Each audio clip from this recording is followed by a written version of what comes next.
Could you have some responses for this? And it would help. Unfortunately, many of you didn't take the survey that we sent you, because these questions would have been covered in that.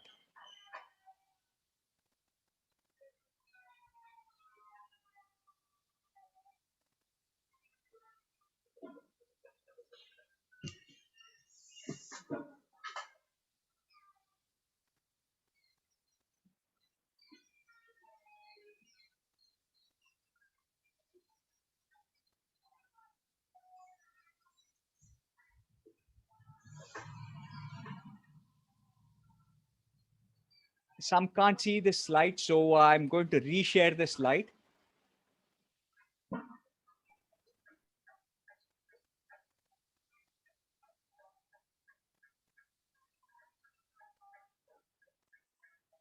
So I'm resharing the slide. This is the slide that you should be able to see.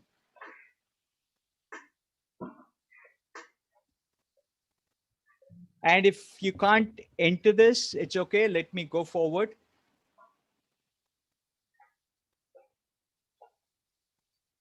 I'll go forward without these slides being answered.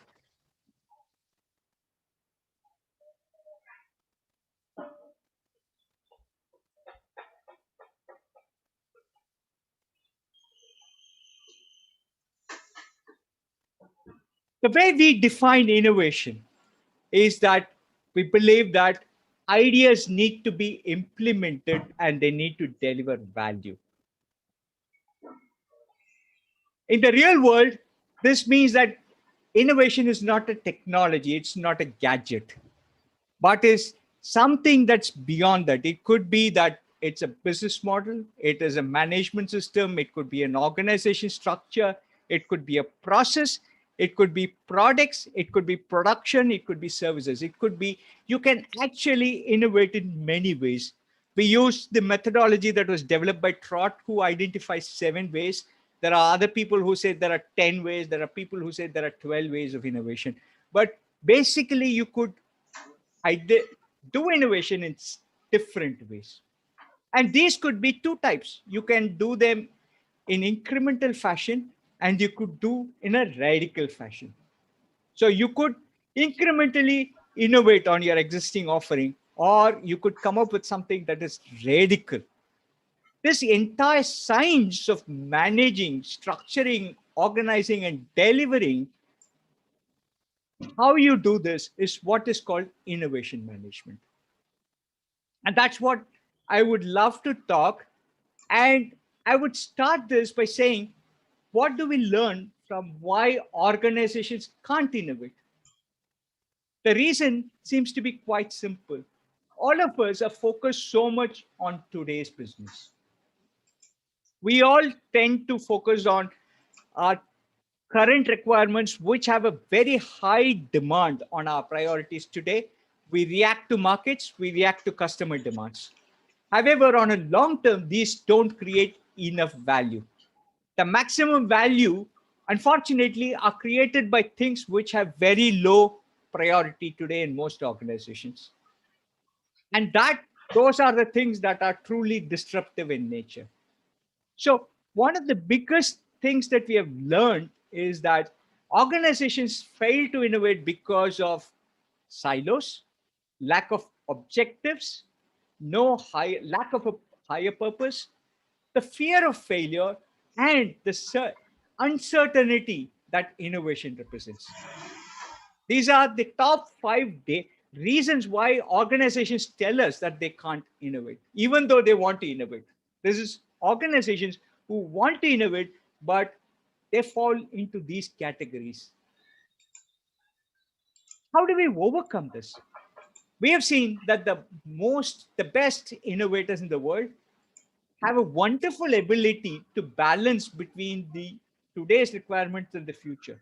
They call it people at McKinsey called it the horizon model. It's a very old one. It's more than 2 decades old now. Uh, they say that you can actually focus on today, which is about creating cash. You also need to focus on the next big thing, and where you will only have data, you will not have cash.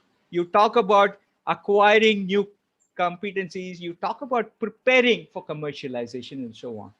And you have the third horizon, which is about what could you do, insights. It's about what is potentially achievable by an organization. It's very uncertain, but they are the ones that create 10x growth for you in the future. So great organizations manage to be working on all of these at the same time. You can't postpone Horizon 3 for the future. You need to work today to protect your future. So great organizations are found to work on today, the tomorrow, and the future simultaneously. And further, even though you have these capabilities, what we found was that unless you align your capabilities with your ambition, you will not be able to do this. It is not just about ambition. You also need to align capabilities with your ambition. So if you do that very well, PwC found that you could have 22% overperformance in the market. So there is no reason why you should not be looking at your capabilities to innovate. What does it take to innovate then from a capability? Magnus Penker built this based on research into multiple organizations. Our research into 5,000 organizations show us this. We found that aspirations and ability need to be aligned. Aspirations of different things. It talks about strategy, the type of innovation, your innovation strategy, and the way you approach innovation. Ability includes leadership styles, the personas that exist in your company, the capabilities that you have, the innovation process that you have, and the culture within your organization.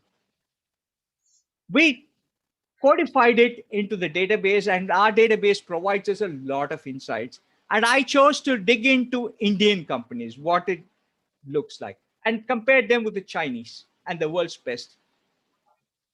The top highlights, and some of them were surprising. The Indian companies lag behind average Chinese companies only a little in terms of innovation capabilities. In fact, the average companies across the world are very similar. The best Indian companies are world class. Best Indian innovators are world class, but average organizations are average across the globe. We are significantly behind the global top quartile of innovators. But Chinese innovators vastly outperform Indian companies, and actually, they vastly outperform the global best. Today, Chinese innovators are among the best in the world, and we can say that with data. So, what could we learn from all of these organizations? By the way, those who have not done the innovation survey, you can still do it. You can reach out to me, or you can reach out to use the link that Vicky sent to you, and you will get deep insights from that. You can get in touch with me. There are two questions that we ask people. Are you focused on incremental or radical innovation?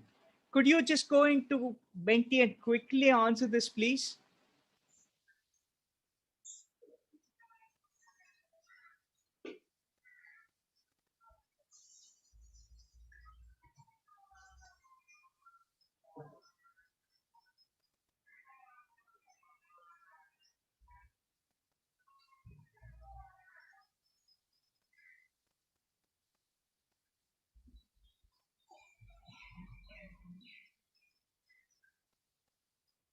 What we found was that there is a very efficient engine, incremental engine, which improves your current performance.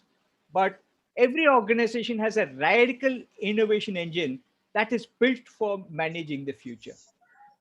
And when we looked at organizations globally, Indian, Chinese, and all organizations globally, we found that the the Chinese are average Chinese companies are extremely focused on incremental innovation, as is Indian organization. In fact, the average Indian company is more focused on radical innovation than an average Chinese company.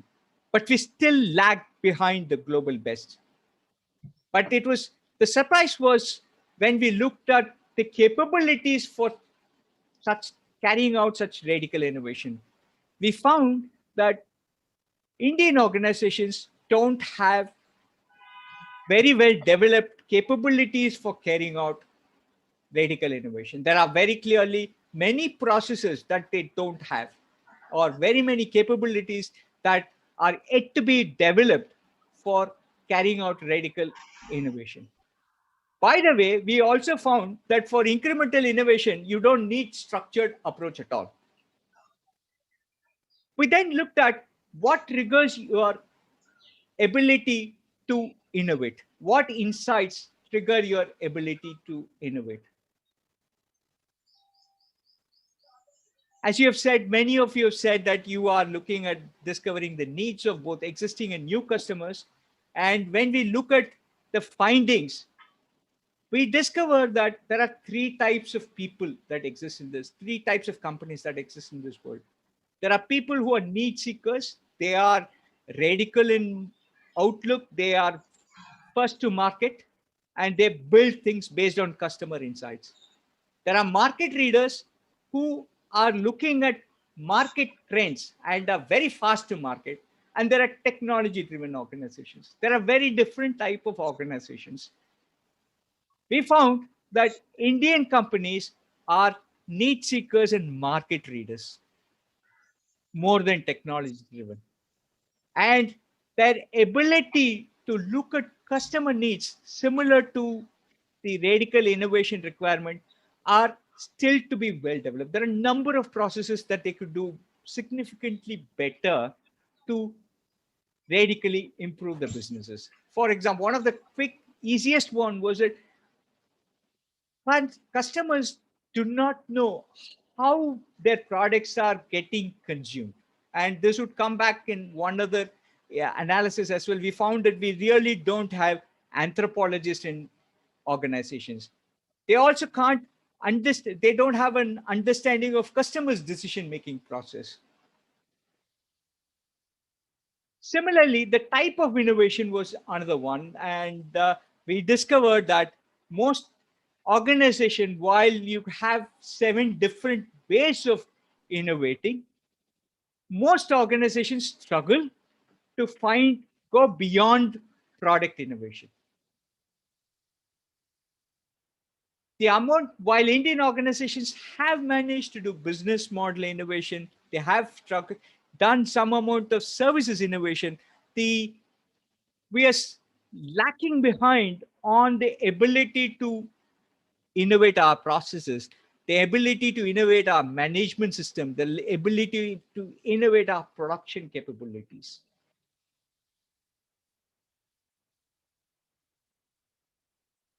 And this all brings to us, because you are lots of HR leaders here, I want to get your views.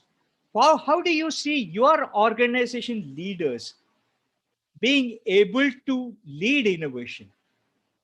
I would hope that there are more responses to this slide on Mentimeter.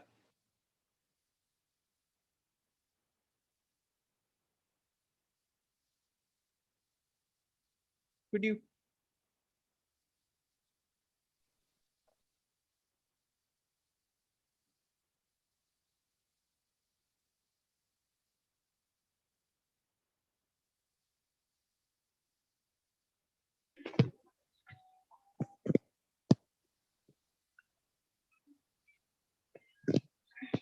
Yeah, you are very reflective of what we found in this survey. We found that organizations have 5 types of leadership styles. We have what we define as a quadrant, people who are leaders who are very willing to stir up the organization. We find organizations have a leadership style called spiral staircase, which is about you want to systematically improve.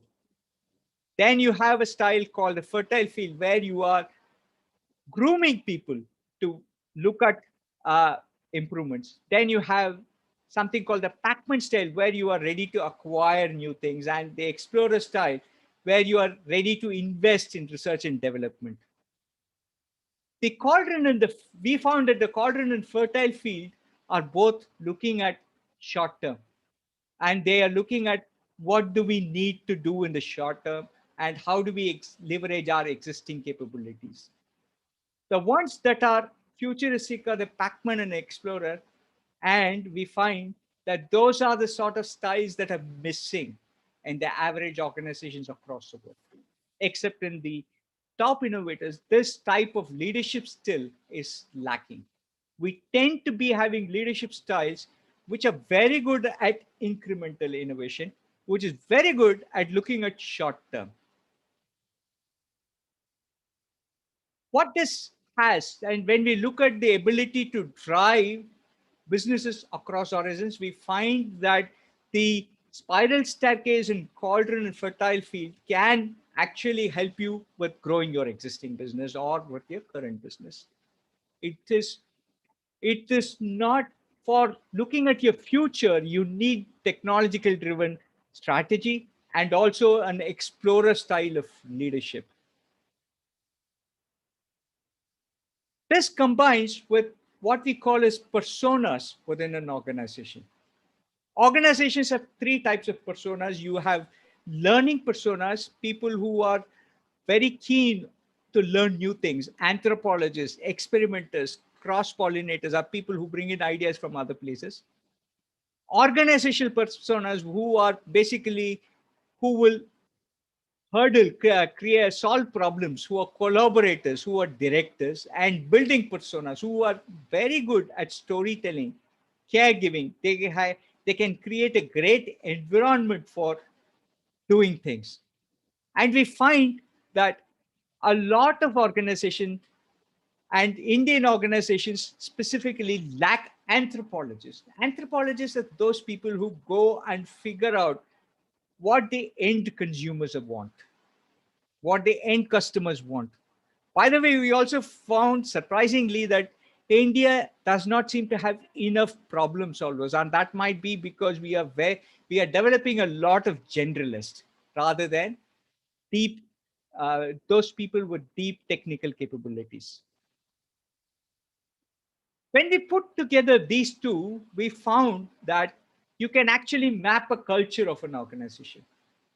A culture of the organization is demonstrated by its ability by the leadership ability to manage change. You can have stability or flexibility, and the way you work together, interdependence or independence. There are 8 different styles that this results in. An organization can be working focused on authority. They can be bold, decisive, dominant, or focused on safety. They can focus on order and rule abiding, respectful, cooperative culture, or they can have a very caring culture. They can focus on purpose, or they can focus on learning, be open, inventing, and exploring. They can focus on enjoyment, playful, instinctive, fun loving organization, or they can focus on results. We found when we do map this against innovation capability, we found that organizations with are authoritative and focused on safety are not good innovators.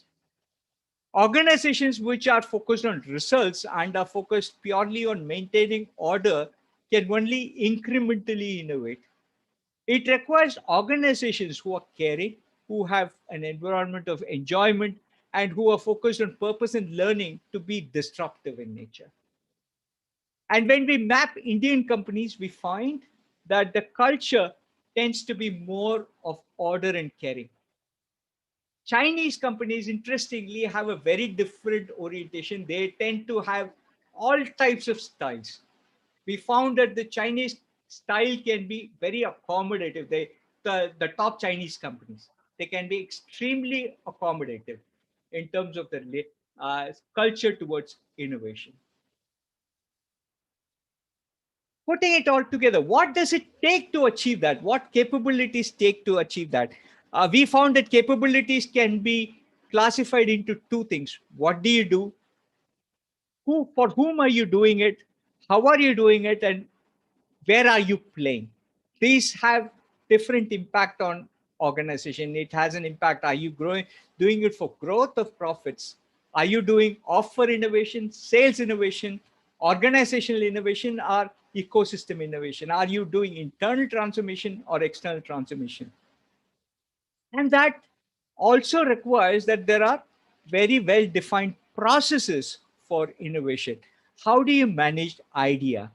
How do you manage the innovation process? How do you have, what sort of governance structure you have? How are you organized in terms of leadership, culture, and tools? We did a 360 from our database. We took the 360 analysis of organizations, and we found that as compared to everyone, the overall spider map for the Indian companies is the lowest. We seem to be very good at getting value proposition, but we are overall not well developed in terms of innovation capability. Please remember that this only deals with innovation capability. Very specifically, it shows that our customer insight and customer engagement and customer experience management are some of the lowest scores. And this shows up in the thought of innovation. When we think about innovation, we found that most of us didn't put customer on top of our innovation when we thought about innovation as such. In terms of process, we seem to be not doing great as well. We don't seem to be having structured processes for innovation. All in all, we find that if you want to be successful with innovation, you need multiple things. You need a well working innovation management system. You need to identify strategic initiatives, and you need operating model. All these three need to go together.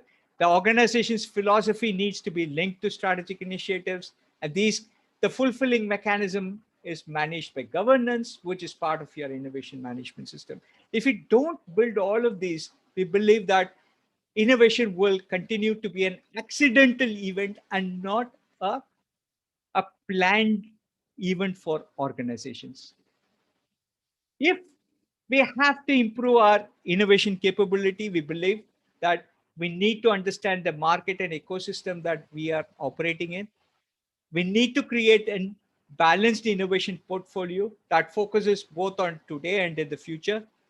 We need to focus on leadership styles and innovation strategies. We need to make sure that they are aligned, and we need to ensure that the right organizational culture and attributes are in place. A very important element is that you need to marry your capabilities, the impact, and also with the ambition, and build the necessary capabilities. Building innovation process is very important to make sure that your efforts will not be an accident, that you can sustainably implement. And obviously, change management is a very, very important part of this one.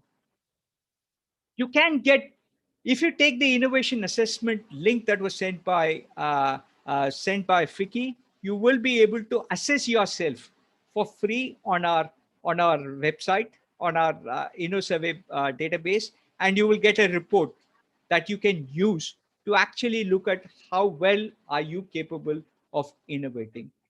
With this one, I will stop the presentation and leave it open for questions.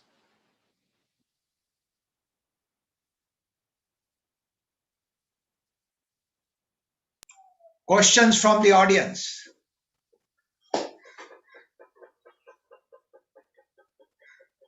For those who did not get the link to take the innovation survey, may I request the FICCI team to also make it available to all those. So you can take it later and you can send your, then Krishnan can engage with you on giving you feedback. Who would like to ask the first question or offer a comment?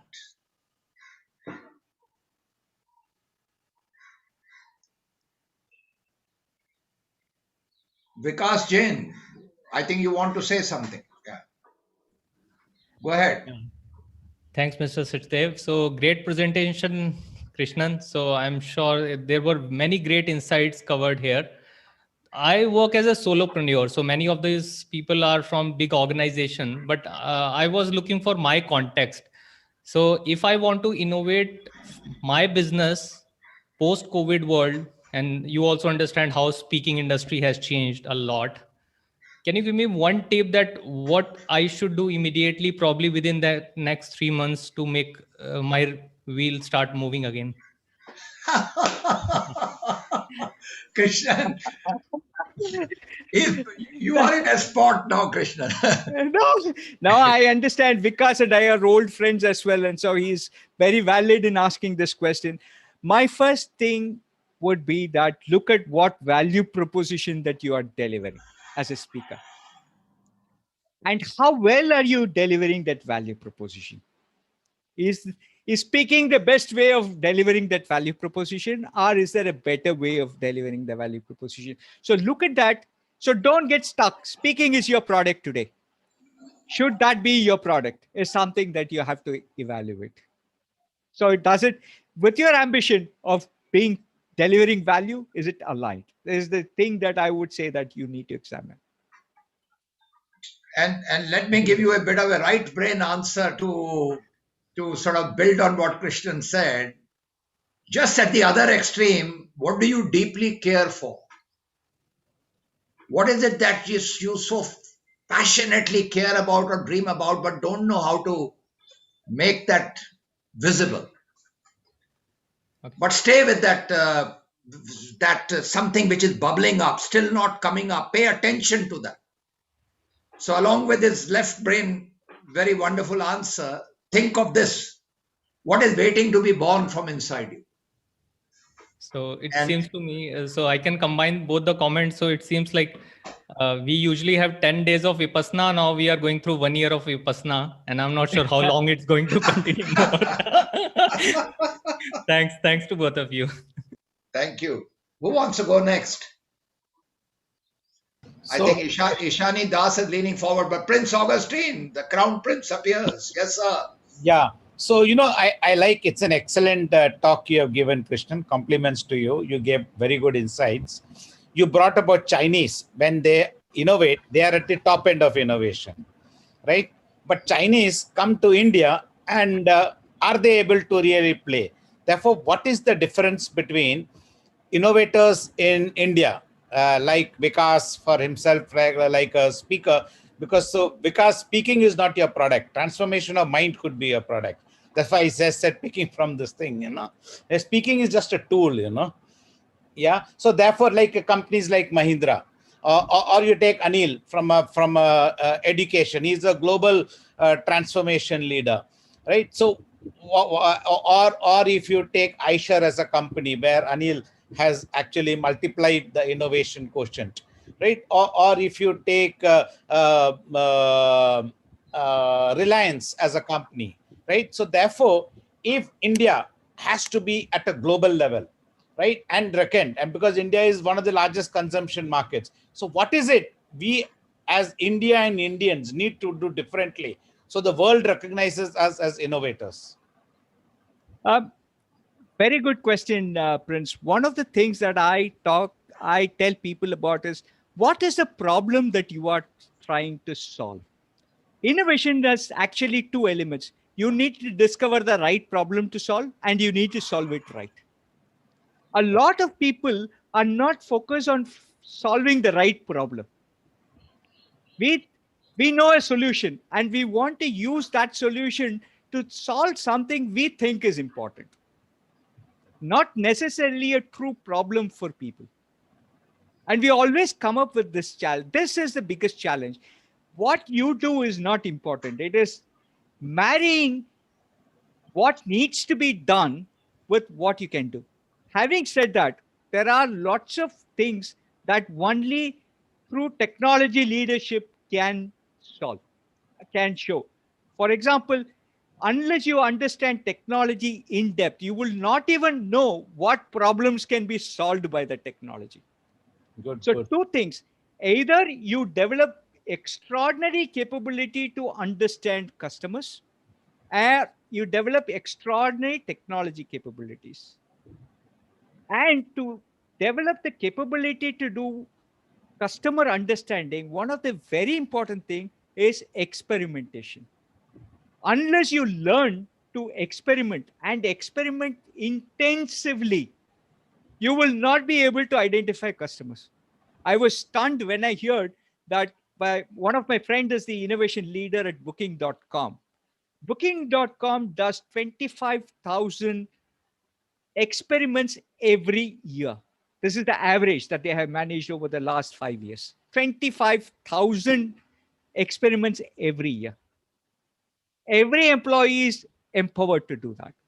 So can we do, and that enables them to generate a huge amount of customer insights, putting it all together. So if you want to be a world beater, I would say that you need to be able to generate a lot of insights about what customers might need.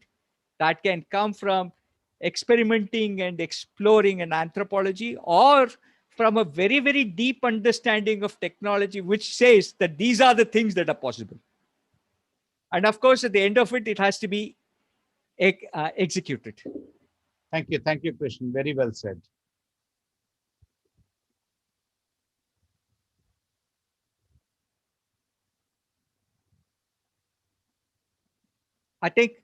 I think somebody is trying to say something, but they are on mute. It says iPad. Yeah, sorry. I have one question. I am Dr. S.K. Breja from the North Cap University, professor there. So like we have the creative problem solving tools. So can we apply the creative problem defining tools also? Creativity is required, creative problem defining tools, apart from the experimentation just you mentioned. And what creative problem defining tools we can apply from defining the customer problems and defining our market and defining the customer requirements. So what creative defining problems we can use? I don't believe that tools are the solution for defining problems. You need to be an anthropologist. You need to go and meet customers. You need to be extraordinarily customer focused or extraordinarily technology focused. When Elon Musk said that I will colonize Mars, nobody believed him. But he said, I know that technology can do it. So he had belief in technology's ability to deliver something. And so he went about it. But there are other people who said, I want to find out what my customer might need. So while somebody discovers an MP3 player, Apple discovers that I want to put music into somebody's pocket. That's a difference. So you need to be able to look at what truly the market and the customer needs. So, and that doesn't come from tools per se. You can apply an enormous number of tools, not one, two. So you need anthropologists, you need technology understanding, you need a whole host of things to identify the customer needs. So let me build upon what you said, Krishnan, just to give an answer thank for you. a tool. So the tool for anthropology they are using for many years now is called ethnography. That's a field. Study ethnography, learn something about it that will also give you some way of applying anthropology to understand your customer requirement. Okay. Yeah, go ahead, Yuvraj. You're right. Yuvraj Okay, Srivastava. Hi, Krishnan. This is Yuvraj. I work for Make My Trip. A simple question which, I think that most of the organizations at different stages of evolution struggle to answer is innovation an online BAU job, or is it a work of an incubation in the organizations? And what sort of an organization should look at innovation centers as a center of excellence?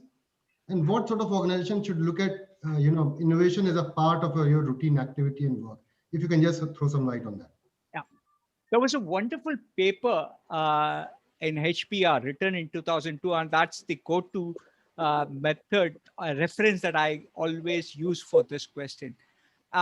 In that, it's covered very well in Clayton Christensen's book on the innovator's dilemma. He says that every organization, unless it sees something as a crisis, does not start on it. So if you think innovation as an opportunity, you will never get resourcing.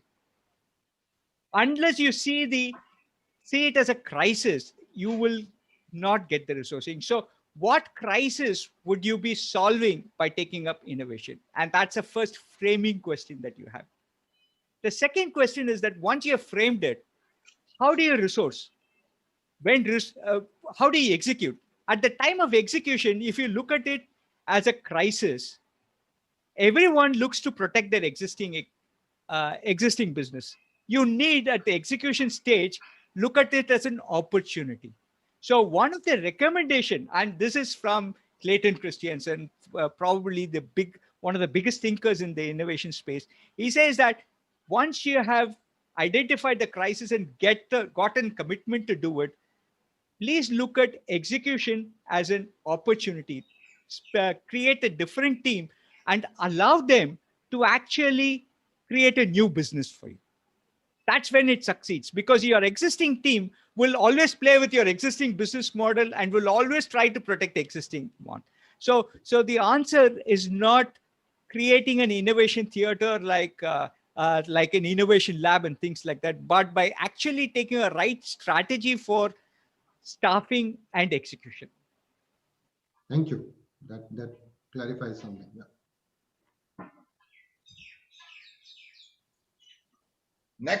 Next comment or question.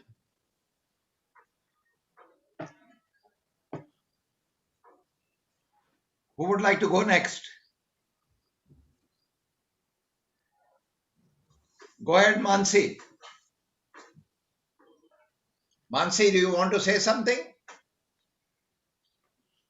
You may unmute, or you don't have anything to say. I thought you were stepping forward, so I thought maybe you have a point of view. Okay. Mr. Avinash Bhargava, you seem to be. Yeah, go ahead, Avinash. No, I think that you guys are picking up on the body movements. Don't get there. I'm just asking again. In the meantime, others can prepare. So, Krishnan, one more thought which I got, that my area of study is world-class companies and products, right? So and one of the world-class company and product is Apple products. Now people, and Steve Jobs talked about innovation. So he is known as an innovation icon. Having said that, when I observe closely, innovation without quality product is called jugaad or roadside stuff. So though he talks about innovation from the stage, the inherent meaning is very high quality product. I did a survey and found the same thing, but that is not that much talked from the stage. So why that innovation that we talked about more, but somehow what we expect and cannot compromise on is high quality product? Is that the case, or I'm making wrong assumption here? I think that's a wrong assumption. One of the biggest opportunity for innovation is actually looking at, is there an opportunity for us to do less at significantly lower cost and reach out to a much, much larger customer base? Airline industry is one of the best example. It was out of bounds for enormous number of people. What did they do? They defeatured the product. The product that you have as low cost is not what was there 20 years ago as product. It was considered it was a luxury product. So what you did was you defeatured everything and came out with a low cost, and today anyone can fly. And this has happened in multiple industries, not just in airlines. So innovation does not necessarily mean that you need to have a more expensive product. Can you find ways to actually reach out to a larger market with something that the market, with something that there is a need for? Yeah, yeah, absolutely. Just to build on your point, in my last meeting with Dr. C.K. Prahlad, he was making this point. He said that basically in our organizations, we don't think like entrepreneurs. And he said the basic thing of entrepreneur is your aspiration is always higher than your resources. So if you can build that kind of a mindset where your aspiration is higher than the resources, you will find a way to innovate. And last year I and his daughter were also co-facilitating a session in ISB in Hyderabad at the Global Strategy Conference. His daughter made exactly the same point. She said, if there is one thing I learned from my father, was this dimension. How can you allow? That's why I was telling you, what is bubbling up, your aspiration, if that can be higher than what you think you have, something that can create magic, sometimes if you pay attention to that. But So, Anil, what Vikas was mentioning was about quality. You cannot tell that I will take out a product at scale, but it starts failing at every touch point, So if you take Chinese, they have got quality A, quality B. If you pay quality A, it will fail, and therefore you are paying a very, very cheap price for it. Whereas the good products are pretty costly. Therefore, you must be able to deliver quality as per the requirement of the customer. Therefore, what Anil, I echo and voice that sentiment is, your aspiration should be to actually create a customer experience with the product and services in a value proposition that is aligned to the customer need. Wonderful. There's one question from Ramchandra Nirala. He has sent it to me on the chat box. His question is, most of the companies have innovation as a value, but many fail, especially owner-driven Indian companies. What do you think they missed to do, and what should the leaders do to enable this culture? First of all, if you want to be innovative, you must really think what is the gap between your aspiration and what you can actually achieve. That's one very important one. The second one that is very important is to look at, is my culture truly driving it? If you are asking for certainty, innovation will never happen. Innovation, please remember, has a lots of uncertainty. There is a lots of risk. If you ask people, can this be, what will be the ROI for an innovation project? You're not going to make progress. So if you want to be innovative, you have to come out of the fear psychosis and start taking risk. That is very, very critical. And so don't talk the language of ROI when talking about innovation. That could be one of the important things that you could do. Wonderful. Krishnan, I have a... Yeah, Punita, last question before we close the session. Go ahead, Punita. I'm okay if we need to... No, go ahead. You must get a chance to speak. Go ahead. Thank you, Anil. So my question is rather easy, and away from all the discussion that happened over the, production and innovation, my question is, we are into data. Data is our product, and we have a lot of new graduates whom we hire. So since you often link innovation with HR and onboarding and all, so how do we get education is least innovated commodity these days in India, of course. So how to get that mindset? If you can leave a couple of lines behind, Krishnan, it would be great for us to work on. To answer this in a very few words is very difficult. But let me tell you that my wife is a teacher and she is doing her own research. And we actually do something very common. And I'm writing my book on innovation. And both of us have a very common one. And that is problem solving. We discovered that we don't teach people to be problem solvers. And that is the biggest one. So if we want our children to become innovators, we need to teach them problem solving. And how to look at problems and solve them. So that is probably the biggest change that requires in education. So the job of teachers is to teach our children to become problem solvers and not to rote learn what is there in the book. And Punita, if you care deeply about your question, I want you to study the website of the Decision Education Foundation. I'll do that. Sure. Decision Education Foundation is set up by some dear friends of mine in the Silicon Valley. All the guys from Stanford. If you are very deeply interested, they do it as a not-for-profit activity. They teach high school kids how to make decisions and solve problems. Right? And if you want any connection and if you deeply care, I'll be happy to introduce you to the founders. I Yes. do, Anil, because I am part of the faculty at, MS University. You haven't heard Yeah, of so they are it. doing some very pioneering work, and I think some experiments are being done in some schools. I think the Delhi schools, even the government schools, have started a new curriculum in that direction. There is some new innovation happening in Delhi, and Great. I think some very fascinating experiments are going on. So we can discuss offline, but I think at this stage it's time for us to call this first session to a close. Krishnan, I picked up three things from your session today. One, the leaders need to ask the right questions. Two, we need to develop capability which is required for innovation. And three, this is a conscious process. And the reasons Indian companies are not necessarily, the average Indian company is not focusing on this like the Chinese companies have in the last 10 years, is because we are not paying attention to what are the problems we need to solve and how do we take responsibility and build the capability and therefore create an ecosystem for that.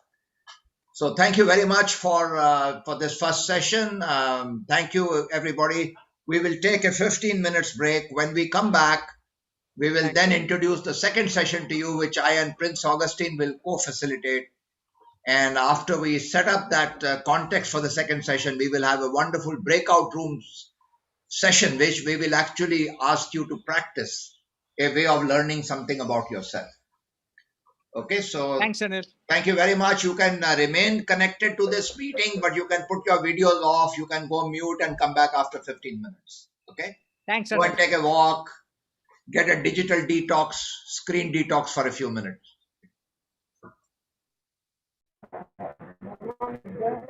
Anil, also we would want to request people who have joined from same organization on a same ID may please log in from their respective IDs so that you can so that you can be sent into the breakout rooms. We understand that some people from organizations have logged in from one ID and they're watching it on a projector for convenience. But for the next activity which Anil will be leading, we will be sending you in the breakout room. So would request you to please log in the break from your respective IDs so that you all can be sent into breakout rooms. Wonderful. Thank you.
Welcome back.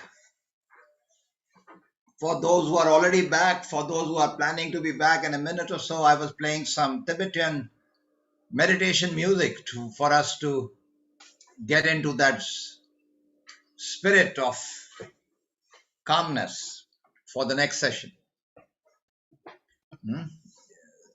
YouTube, you can do Tibetan meditation music, and if you play that music for yourself, you will find that it will calm you and get you into the right sort of state to absorb new learning. Let the next 1 hour be an adventure in learning together.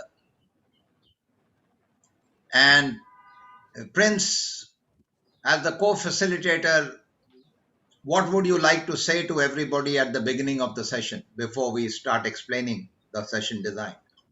I said, let's co-create and create a unique journey so that with agility, we learn how we can open up our minds so that it is like a parachute. Wonderful. Thank you, Prince. It's been wonderful to work with you for all these years in your different avatars and in my different avatars. So nice to co-create something with you. Thank you, Anil. Yeah. So may I request everybody to please put on your videos, because if we just look at names without people's faces, it's like we are speaking to devices and not to real human beings. So let's put on our videos, please. Thank you very much. Unless you have a real bandwidth problem, please put on your videos.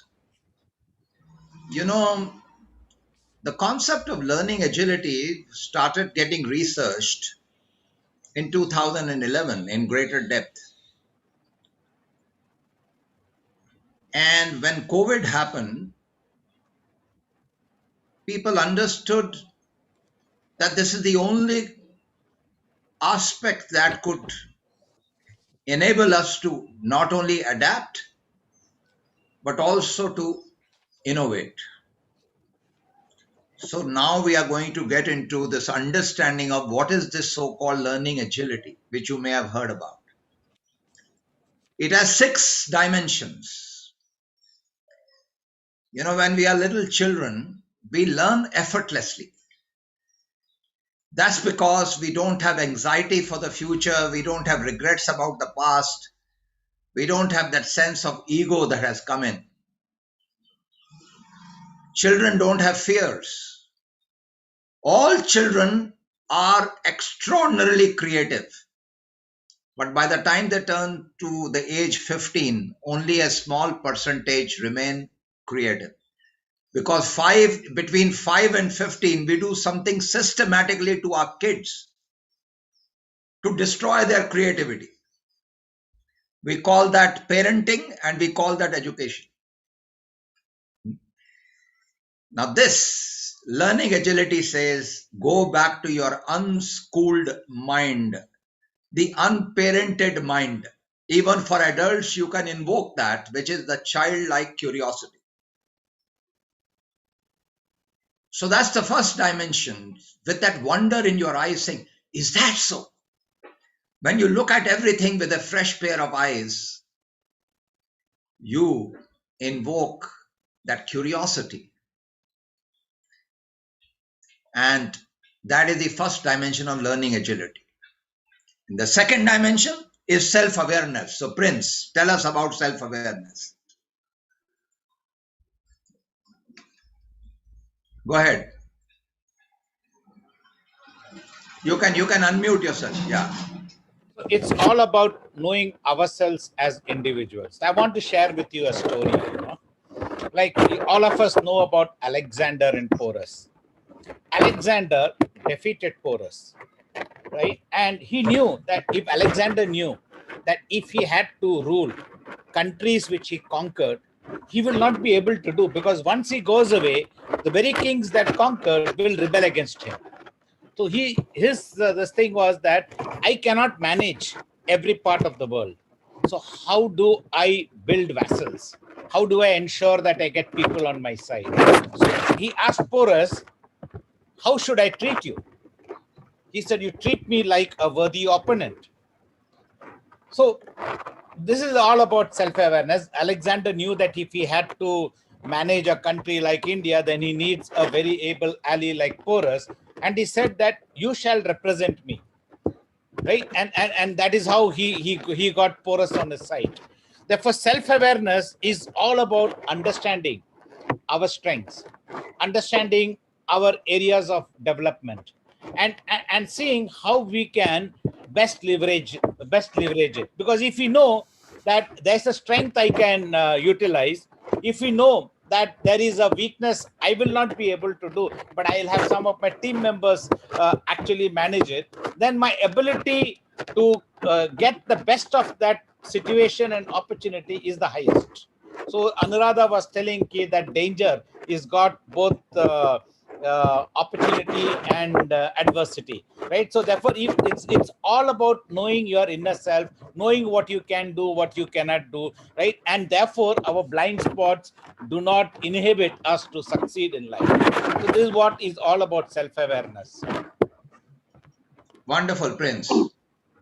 The next dimension in this, the next dimension is mental agility. This is the wonderful ability of ourselves to think with the power of the whole mind. It is to, on one hand, enjoy complexity, on the other hand, thrive on ambiguity. That means we don't just use our rational, logical, analytical way, which looks at cause and effect relationships, but we also look at it from the power of the whole mind. It is the artist's mind, it's the designer's mind, which looks at non-linear ways. Because when you have that holistic vision, you don't just convert input to output, because that's not always effective. Because organizations are not dealing with linear ways. When COVID happened, there were dilemmas. On one hand, you had to protect cash. On the other hand, you wanted to provide and look after jobs. So these were not straightforward problems. These were dilemmas. And this power of the mind, to use the power of the whole mind to embrace ambiguity and look at situations from a wide variety of perspectives, is what mental agility is all about. Now, let's turn to people agility. James, help us to understand people agility. So this is all about how can I work with people who are not like me. Like let's take the thing, God has given us our hand. Now in the hand, you have got 5 fingers. The hand is useless if these 5 fingers do not work together. Right? So therefore, like God has given us that ability to use the 5 fingers, which are different for different purposes. When we work in the context of people, we need to be very open-minded. We need to be interacting with diverse set of people and create inclusivity. Therefore, it is in this context that diversity of thought and culture, we have to go much beyond this and include people who do not think like us. Include people whose thought processes are very different and whose perspectives may be diametrically opposite to us. So there is a trait which is called open and reflective, which is which Stephen Covey calls it, how do I build synergy? It is not my thought, it is not your thought, it is our thought. And when we work in the context of people and diverse sets of people, this people agility helps us to really get outcomes with and through people. Wonderful. And the next, which we have all understood, is adaptability. You know, last week we were working with a large organization where we were to get thousands of people into what we call the large-scale interactive process to help them to co-create their vision, mission, and values. And all of a sudden, the leadership team of that organization said, let's switch 100% digital. So overnight at 8 p.m., I and the entire team in the soil, both our campuses, got together into a late night meeting with all my wonderful colleagues and facilitators like Krishnan.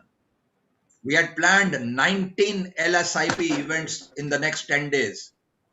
Yesterday, we adapted and learnt and created history by doing 5 LSIPs simultaneously all over the country with hundreds of people, all in the digital format.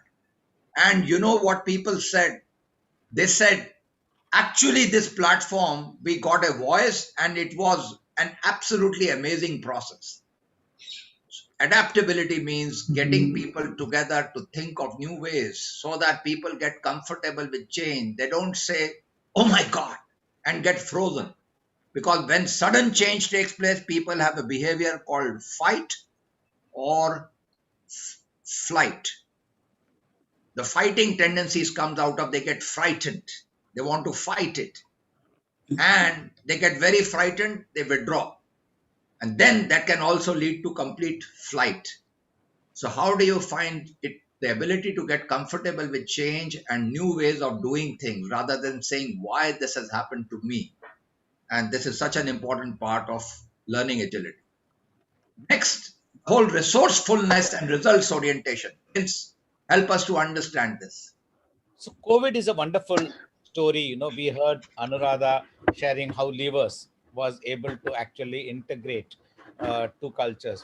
We heard how Star and Disney actually created the whole IPL, right? If you take the education sector, how despite the whole pandemic with no classrooms open, you are able to actually reach into the minds of students. Or if you take the Mahindra Group, I would say this time last year, right, we were wondering how will we get our revenues, right? And despite all this adversity, right, we never gave up, right? We found out ways and means to overcome the challenging situations, right? We got people together, right? And the result is we could overcome the whole pandemic, right? We could find vaccination. The whole story of vaccination is nothing but resourcefulness. Therefore, this looks at behaviors and motivation that help people to overcome challenging situations. Because if the world is very cozy, it can never be cozy. Black swan events like this are bound to derail us. So do we get derailed or do we overcome adversity and then create meaningful outcomes, not only for us, but also our stakeholders and customers? That's what results agility or resourcefulness is all about. Now that we have explained to you the 6 dimensions of learning agility, we are going to divide you into breakout rooms, and we would like you to use a set of questions to ask some volunteers in your breakout room who wish to appreciate their own learning agility.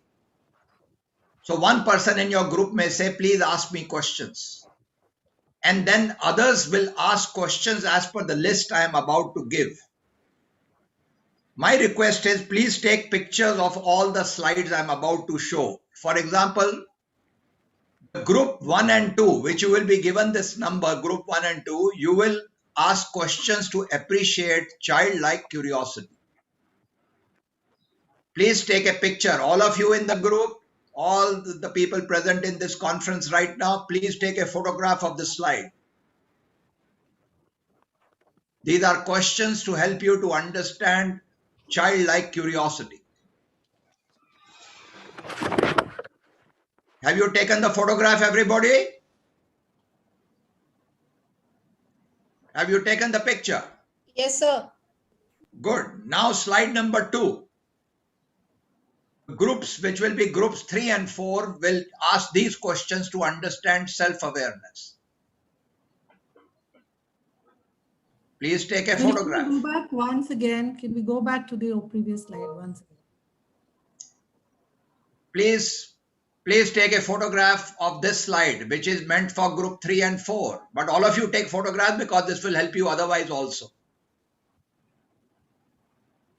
Next, to understand mental agility. Groups 5 and 6 will focus on mental agility.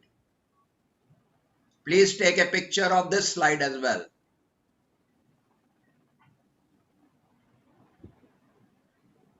Have you taken the picture? Yes. Okay. Yes. Now for group 7 and 8. Look at people agility. Please take a photograph of this slide, which is meant for group number 7 and 8.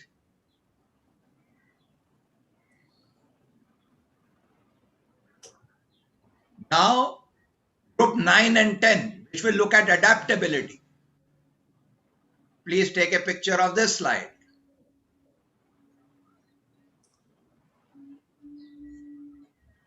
Now, group 11 and 12. This is for resourcefulness and result orientation. Take a picture of this slide. Have you all taken all the slides pictures? Anil, if we can go back to the first one, the very first one once. This one. Please take a picture of this one, which is meant for group 1 and 2. Okay? Anilji, All right. Anilji, group 9 and 10, please. Group 9 and 10. Okay. Group 9 and 10 is this one.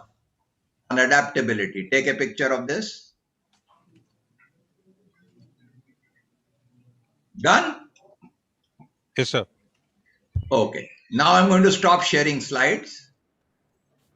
And I'm going to put you into breakout rooms. Host, please give me the hosting rights. I want to organize breakout sessions.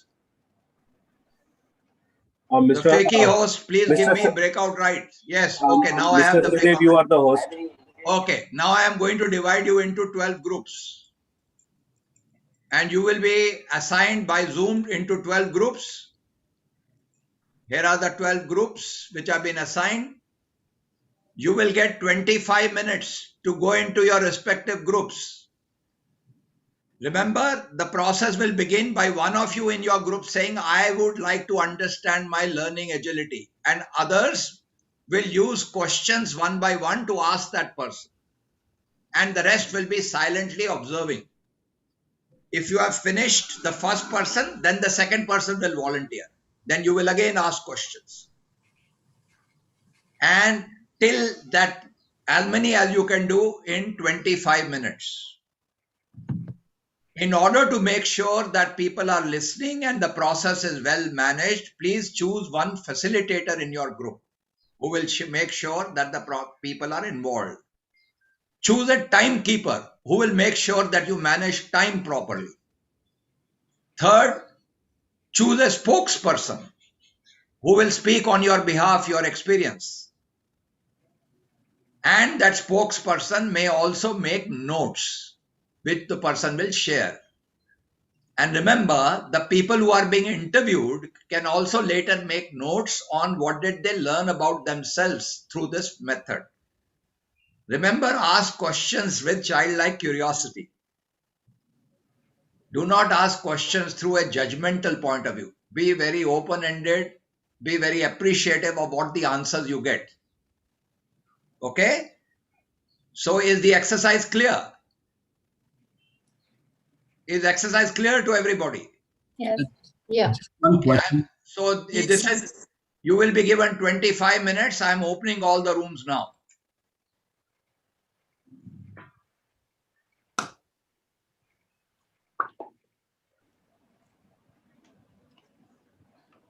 Two people are unassigned. Pick a single. Yeah. We will handle that after this happens. Let everybody join, then we will assign them.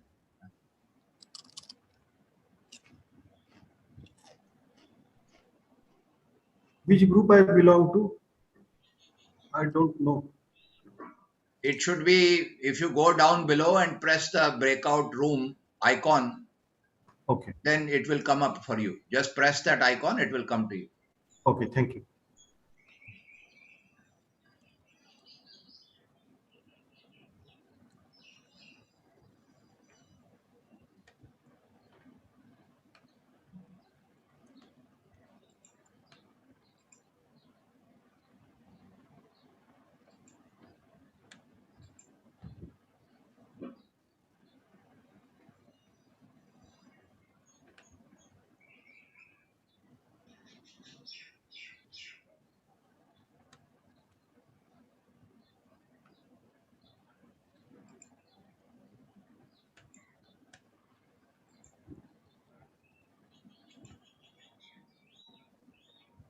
May I request everyone else to please join your breakout rooms? Avinash Bhargav, are you in the meeting?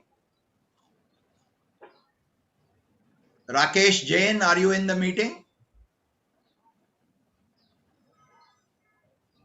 Narendra, are you in the meeting? Malik ji, are you in the meeting? Malik ji with an iPad. Kriti Chaudhary, are you in the meeting?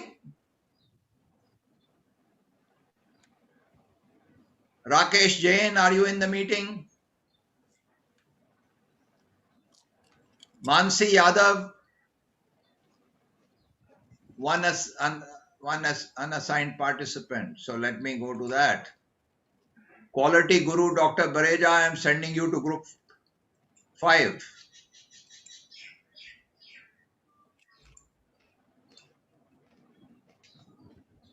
Ruchira Iyer, are you in the meeting? Alka Dua, are you there? Bharat, are you there? Yes, yes, I'm here, yes, sir. I'm here. Please join the breakout session. Sure. Mansi Yadav, are you there? Yes, sir. Please join the breakout session assigned to you. Ritika Rajesh. Ritika Rajesh, are you in the session? Ritika Rajesh, are you there? Alka Dua, are you there? Amit Sharma, are you there? A.K. Tiwari, are you there? Sunil Kumar Yadav, are you there? Kriti Chaudhary, Rakesh Jain, Avinash Bhargav. So some people may have signed in, but they are probably doing something else right now, which is fine. Sudhakar, our dear member, friend from the HR committee. Sudhakar, are you there in the meeting? Do you also want to join any group to observe?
So Ajay Tiwari ji, are you in the room?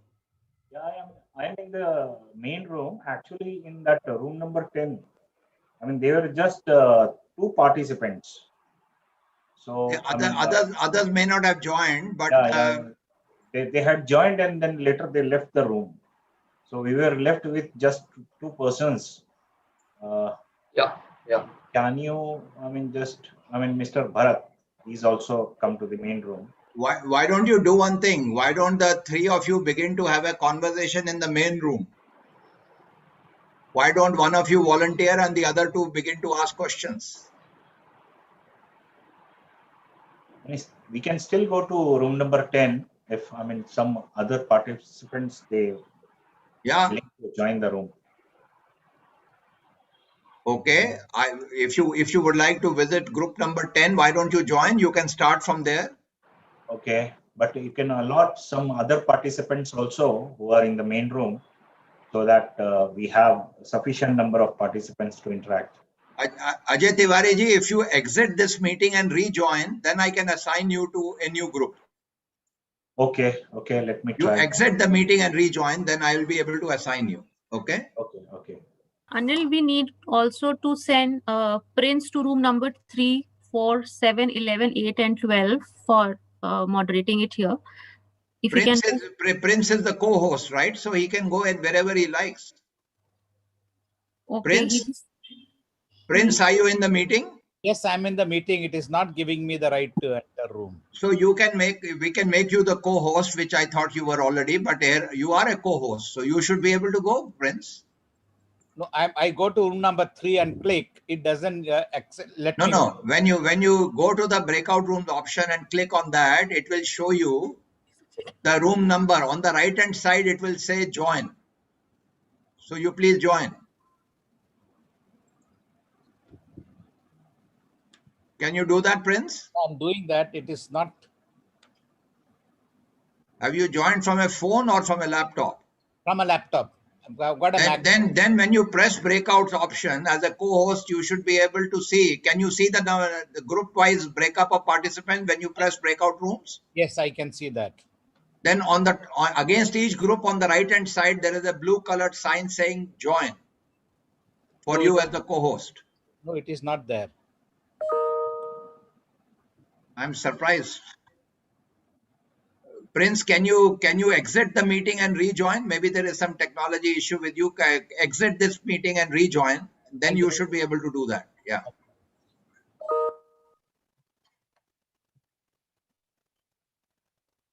I tried joining this is Lakshmi. I tried joining, but there are no breakouts available. Yeah, I can. I'll send you to a group, Lakshmi, if you want to observe. So I'll just send you.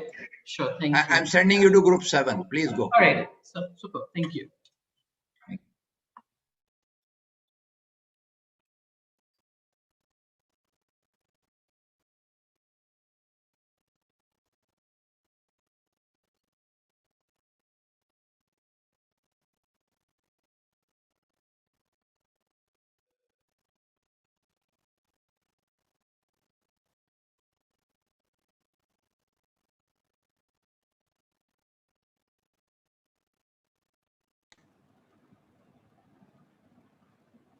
Prince, I have sent you to group number 3. Have a look at group 3.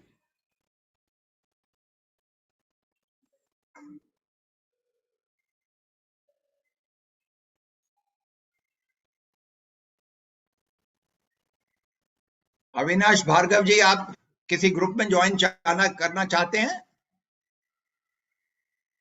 You can unmute yourself and respond.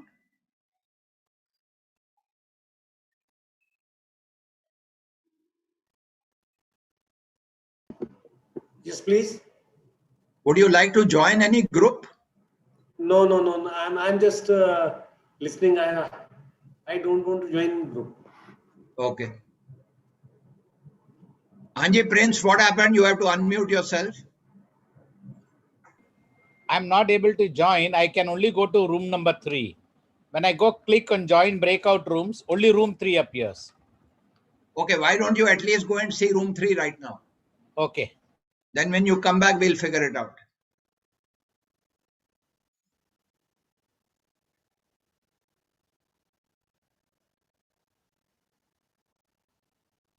Priyanka, have you been assigned a breakout room?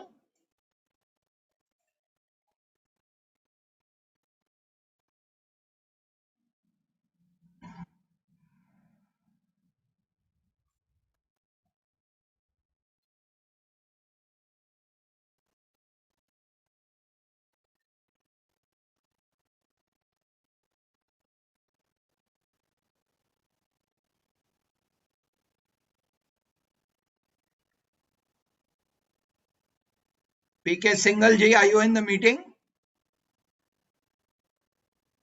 Ruchira Iyer, are you in the meeting? Rakesh Jain, are you in the meeting?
Veena जी आप meeting में आई हैं? वीना जी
So something like 95 people went into breakout sessions and 78 have returned. So some have. We wish you gave us some more time, Anil. Yeah, I know. What I mean happened to the others? yeah. So that always happens after a Zoom breakout session. Some people choose to come back. Some people choose to do other things. But let's celebrate all of you who are here.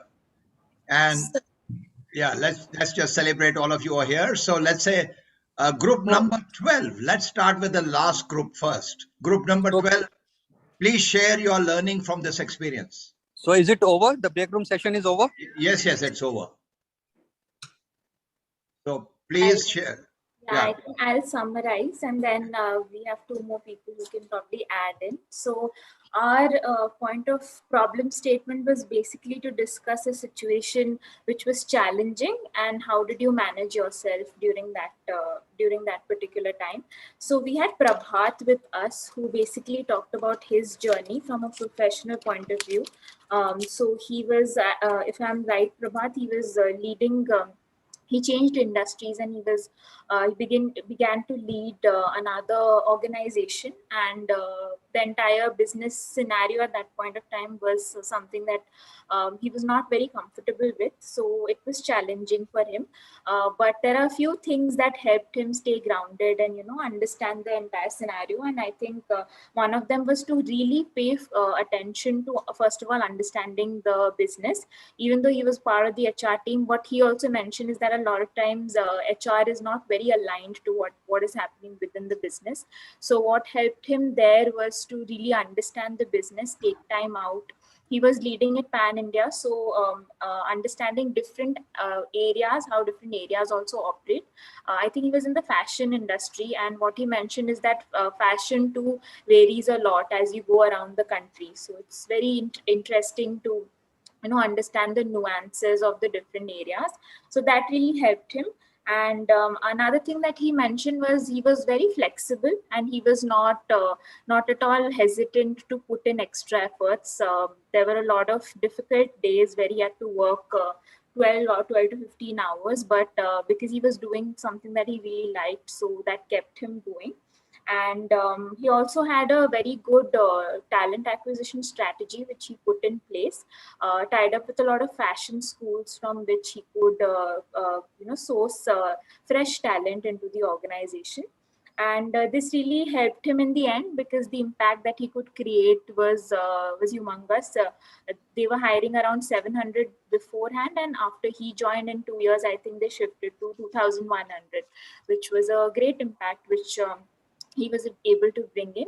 And another thing that he also mentioned was learning agility and change management. You always have to be on your feet and think and be open to challenges. Okay. So that was one professional story that we got. May I ask that person that by the questions that were asked to him, what did that person learn about his own learning agility? Sure, Prabhat, if you're there. So my own agility first thing was how to keep your head on your shoulders in absolute chaos and an environment which is new to you, wherein you are growing at such a fast pace that you're struggling to stay where you are. Okay, Prabhat, just for a moment, I want to ask you, to what extent did these questions enable you to discover something new about yourself? No. So when I was discussing and sharing about my experiences, suddenly I realized during this 2.5 years, I have done a lot of change management. As an individual, I have grown a lot. I know how to do problem solving. At the same time, have a better understanding of businesses and project what is coming next. So a lot came my way. Wonderful. Let's give you a big hand and the group a big hand. Yes. Group number 11, your insights about the process. Yeah. So hi, this is Vijay. I'll take a lead and the group, please do contribute if I'm missing something. So Anil, I think there were two situations which were almost similar, but the people in those were different. One is a consultant, Krishnan, that we're referring about. One is Neha, who's working on a particular project in L&D, right? So the situation was where COVID had a huge impact on the business model itself, right? From a high touch model to a digital touch model, where you have to ensure that you still survive and sustain yourself, right? So you have to adapt yourself to this whole change, which was from a 20-year you've been doing a high touch model to a low touch model. So the whole shift was the most important challenging situation, right? So the question was that, you have to recall a time you faced an extreme pressure situation, and what was the context and the role, and then, what did you plan and how did you do it, right? So I think the couple of things that came out of Krishnan's story was very, very important, right? I think it was about using the network, all right? go out and use your network to figure out what you can do, what you can't do, and seek feedback there. That's one. Second is, I think, be shameless on what you know and what your limitations are, right? It's important to acknowledge with people, because you can't be an expert on everything, right? So that's the second part. And I think at times you need to do things with a leap of faith. There can't be always 100% planning with perfection involved, right? And it's okay to invest in those things when you're going with a leap of faith. So that was one on Krishnan, right? While coming to Neha, the whole complexity of the situation was very different. Training, thousands of people across different villages to sell loans was a huge complexity, which was being done earlier in a physical model and in a regional language, right? Now doing it digitally was huge. So it's again about capitalizing network, using your teams internally, and ensuring that you're able to still use that network effectively and efficiently to deliver the end results, right? I think considering the budgets was also there, she was using each and every resource, using each and every inch of the available resources within the company to deliver that kind of, I would say, results that she wanted to deliver to the end, I would say, customers, internal customers she has. So it was all about ensuring the whole seamless, I would say, work she did during this time, and able to move that tens of thousands of people to be trained physically to a digital model was again a great story in that particular sense. Wonderful. And the people who were asked questions, what did you discover about yourself through this short simulation from your group? Anil, I discovered that there's an article remaining to be written on how to do this. Okay. So it's a learning that there is something that you can actually write about this. Yeah. So I hadn't thought about it like, oh, there's something quite unique that you can do. So okay, there are lots of insights. Yeah. Okay. Group number 1 on appreciating childlike curiosity. Report from group number 1. I love this idea because I was waiting for it, that it won't go with 12, 10, and 11 and so forth, because it's agility. It has to be some number in between. So glad you cracked in the same mode. I think the group was crisp for 4 to 5 members, and we actually spoke with one person, which is Srijit, and kind of collating the inputs was amazing, because you kind of go with the exposure and interest of the people which they have gone for. So Srijit was clear in terms of explaining that the first question, where he mentioned that what really last time he thought that it was manifested his true childlike curiosity when he was working on a new project for a performance management tool. It was an online tool where specifically for OKR and IKR, where he wanted to understand that why it is needed for the business perspective. He wanted to go deep dive to know more about it, where he went through the business connect. He went on to understanding from his manager, trying to go to the root cause of it, reasoning to that level, which he was really intrigued about it. So I think that really helped him do the right directive, made sure that he understand the business and starting from the scratch. So that was something which he really enjoyed in the recent past. Wonderful. The next and why doesn't he himself say how did he find that experience? Sure. Go ahead.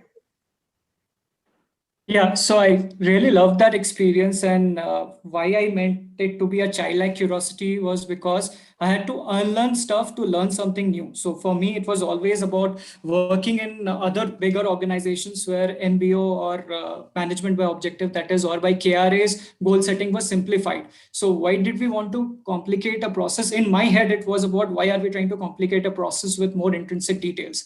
But when I had that childlike curiosity, my answers became much clearer, and I was able to unlearn that key. You will have to move with processes because it becomes more streamlined when there is a better approach to doing things, which is tops down, as well as which has IKRs from bottoms up. So that was something that helped me with the whole learning process as a childlike curiosity. Wonderful. Group number 3.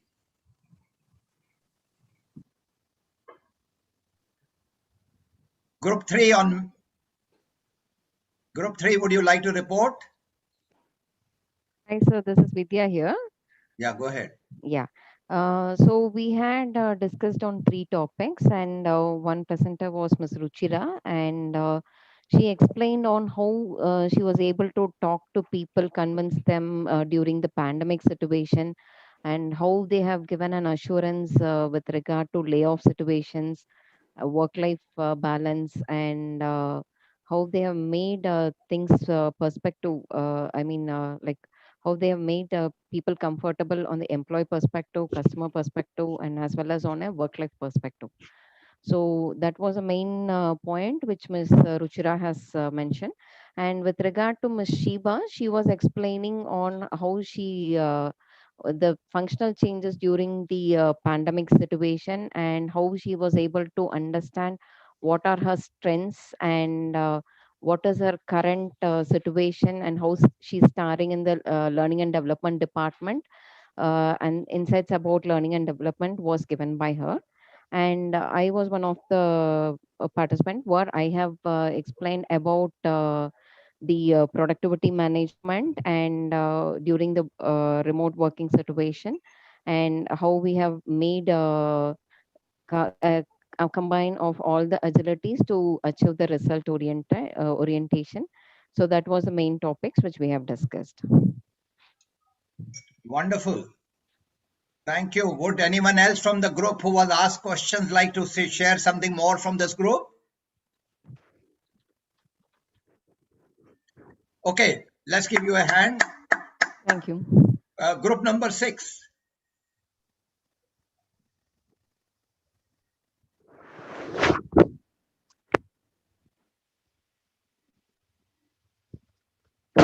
Sorry about it. So, Go ahead, group number 6. group number 5 and 6 is what we were. So we were a 3-member team which spoke about what is the effect of COVID-19 on the mental agility and learning agility of the people. So I think 3 of us had a very insightful discussion. We could not complete it. That only shows that we were really in depth in the discussion. So our key points that we brought in was that first of all, this COVID-19, when it started, we saw it, all of us saw it as a very short-term thing, and we were planning by day, everything by day. But we were not ready for this complexity to become the new normal. But when we did, we picked it up very fast, and we really brought in a lot of. It was a quick learning that happened, and people really picked up very well. There was this work from home culture, which was initially, especially in sector like where I work, was never an acceptable thing. But then for almost 8-10 months, we all worked and we worked very well. There was a new learning for people who were in the managerial roles. They had to let go of a couple of things. They had to bring in a couple of angles. The complexities of working at home increased. There was a lot of mental pressure that was there with people. But then it all gave rise to the fact that we all saw that, beyond a point, human being does not sit back and say that I have given up. We take charge, we innovate, we come up with new ideas. And that is the reason we saw that a lot of new initiatives were taken, specifically when we talk of the HR fields, employee engagement activities happening online. This also gave rise to a lot of business opportunities that came in. And this whole concept, this difficult phase actually became the positive aspect of our world today. And we were all very confident, and we are very confident of the fact that another 2-3 years, we will see a very different world altogether. So one question which we could not do was the last one. So if the other two, I have missed out on anything, Panchali and Anchal, if you want to add something, please go ahead and do that. Anjali, I think you have summarized it totally. Thank you. Okay. Group number 9.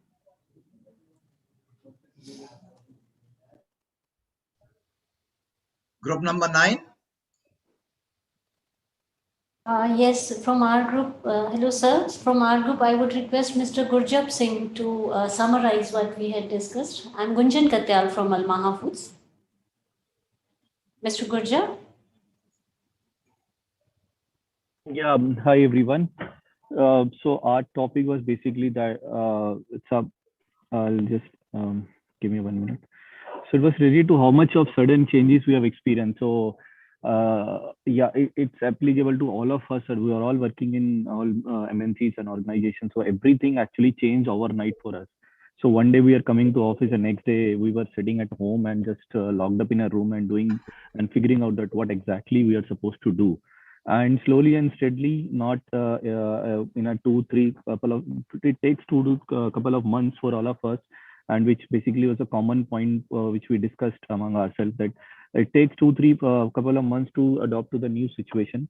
And yes, it was a mental pressure throughout the day because there was no stopping anywhere. We were working still, starting in the morning and ending at there was no end. So gradually we understand that there has to be some stop here, because this is a normal way of working now. So we started on time, we ended up on time, we closed our work on the weekends, because it was a general perception with everyone that we are available every time. So that is a thing which was troubling. And then, of course, coming, if you're sitting remotely, then obviously the innovation and technology plays a major role. I myself belongs to an audit department. So for us also, the analytics using the technology was one of the boon for us, because sitting remotely, reviewing the work and everything was difficult, and this was actually being replaced by the different analysis which we use through data analytics. So that's the new things which we learned over the last 1 year, and we are slowly shifting our approach towards work from conventional method to the more different ways of doing the working, which involves more technology and tools. So that's what we basically discuss among our group. Thank you. Thank you very much. Thank you. So to summarize this session, I just want to say that I want you to remember this slide. And please remember this slide, that these are the 6 dimensions of learning agility. Childlike curiosity can be invoked when you practice mindfulness, living in the present moment. Children have no anxiety for the future, regrets about the past. Self-awareness can be practiced by learning to observe your own self, starting with your breath, starting with your actions, starting with observing your own mind. It's called the power of the self-transforming mind. Read the book by Dr. Keegan, Immunity to Change. You will learn a lot about self-awareness. Mental agility can be practiced when you learn to overcome your fears and combine the practice of sourcing both the left and right brain. The best way to overcome fears is to develop a sense of purpose in your life. If you have a sense of purpose that you love, you overcome your fears. People agility can be invoked by appreciating the uniqueness of people and practicing gratitude. If you every day practice gratitude and say thank you, if you practice that gratitude in learning from people who are not like you, you will learn people agility. Adaptability will come when you learn to experiment, when you learn to do new things, and when you learn to ask yourself questions. In the wonderful article written by Drucker, Managing Yourself, one of the greatest articles ever written, Peter Drucker, Managing Yourself. You observe that, you say you become more adaptable when you set goals, when you sit back periodically and give yourself feedback and say, what did I learn about what I need to do differently? You become much more adaptable. And resourcefulness comes when you practice sourcing energy through stamina, which comes through the practice of also your full well-being, consciously doing exercise, consciously doing mindful eating, and developing the stamina and the resilience. When you are focusing on well-being, you can invoke many dimensions of resourcefulness. With this, I want to thank all of you for an amazing session. We started 5 minutes late. I'm sorry, I've added 1 minute more to this session. It was to be 1 hour. It's become 1 hour and 1 minute. But I want to deeply appreciate your full presence and your co-creation of this wonderful learning experience. Thank you very much for this gift of your time, and thank you, Prince, for joining me in this co-discovery. Thank you, Anil. Thank you. So let's have a break for 15 minutes. I just wanted to say that if we have got to develop learning agility as a culture to build yourself, Anil has given, see, if you want to build a culture, you need to have ritual. So he has shared 7 rituals which you can practice, and the language he has shared with you. So you have to put the language into the ritual. So that becomes the way of life. Then consciously start sharing your success stories with people. So then that will create a positive reinforcement, and that creates visual conditioning to practice what you are actually preaching. And that way you will find that you will learn from experiences, because every stimulus gives you a response. Your response is your learning response, which will help you to be a wholesome human being. Wonderful. Thank you very much. Thank you. Shall we take a 15 minutes break and then go to the... Yes, go ahead. Anil, thank you, but we don't have a break right now. We'll get into we don't have a break because we want to go straight to the next one. Oh, yes, how amazing. Yeah. How amazing. I thought that, okay, I'm sorry about that. I thought you will get it's just a few minutes to change track, but okay. Lakshmi, we are all yours, and Rajiv. Sorry that we were not able to take the break that you promised. Good evening, everybody. By way of quick introduction, my name is Lakshmi and I lead HR for Accenture here in India. It's truly a privilege to be here co-sponsoring today's session along with Anil, Krishnan, and Dr. Prince. I'm sure by now, Krishnan, Anil, and Dr. Prince have established for us fairly well that in today's ever-changing, fast-paced environment, innovation is the key for any business to thrive, whether that be a large MNC or an SME, a startup, or a well-established firm, or an entrepreneur. Innovation gives organizations an edge over their competitors.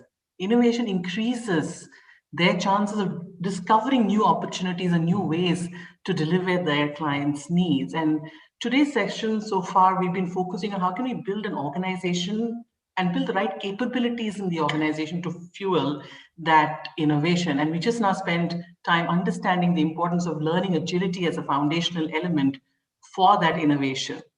And another foundational capability for innovation is really learning to learn. And that's going to be the focus of this next session that Rajiv is going to facilitate for us, where we will now transition to individual action. That's kind of where the rubber really hits the road. While innovation may take place when people are put into a room and told to innovate, it has been my experience that it happens as people go about their day-to-day. It happens when people apply different learnings to their day-to-day. One could even argue that innovation and learning are indispensable to each other. And because each one of us learns differently, has a different approach to learning, I learn best when I learn from another person. I know a lot of people who learn best when they're reading about things by themselves. So all of us have different ways of learning. And during this session, we will enable you with some tools. We will enable you with some brain hacks that you can then use in your own way to increase your effectiveness as a learner. And we will also talk to you about some of the external factors that impact your learning ability and how you can adjust those to improve your own learnability.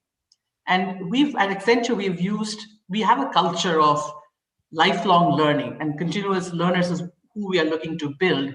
And we've been using these learning resources that we're going to share with you today to build that continuous learning mindset for our own people. And now we're beginning to use this with our clients as well.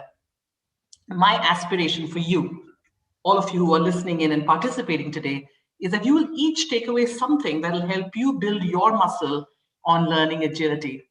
So without any further ado, let me invite my colleague, Rajiv, our Global Leadership Development Lead, to get us started on this very exciting and scientific way of learning. Rajiv?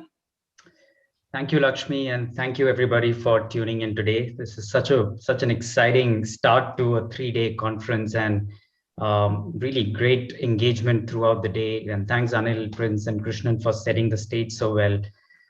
I lead leadership development for Accenture globally, which really means I think about and work on building leaders that Accenture needs, the world needs for tomorrow.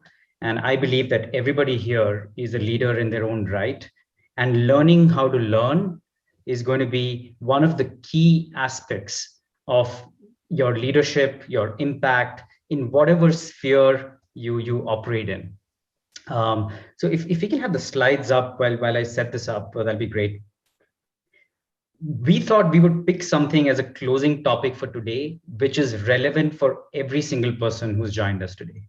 Whether you're an entrepreneur running your own business, whether you work at a large enterprise, whether you are running a smaller scale enterprise, whether you are a teacher. In fact, this is probably also relevant to people back in your homes, your teenage kids who are learning a lot and have to learn. So we had developed this with the intention that humanity needs to become a better learner, and how can we enable that? So with that setup, I would love to continue the tone that was set in the last few sessions, that see if you can be on video and fully engage for the next 45 minutes or so, where we are going to have a lot of interaction. We're going to have some videos, we're going to have some polls, and we'll do some very simple activities together as a group. So if we can move on to the next slide, I think 2 asks of you.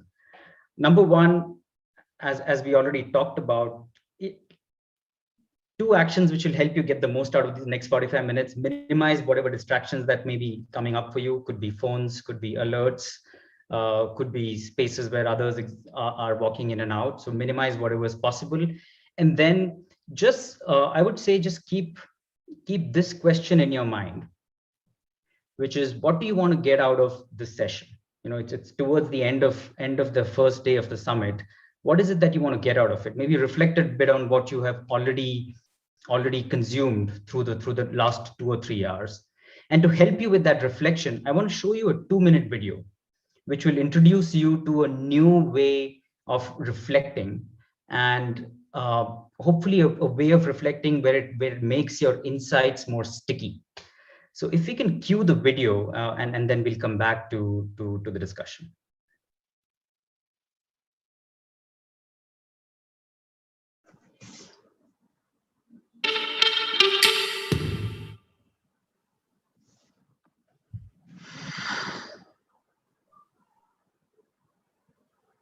Here's a technique to make you a better learner.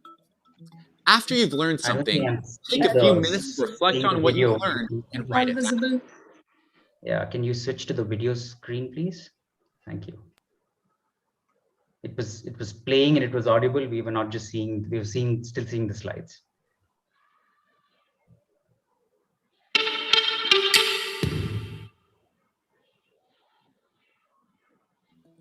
Here's a technique to make you a better learner.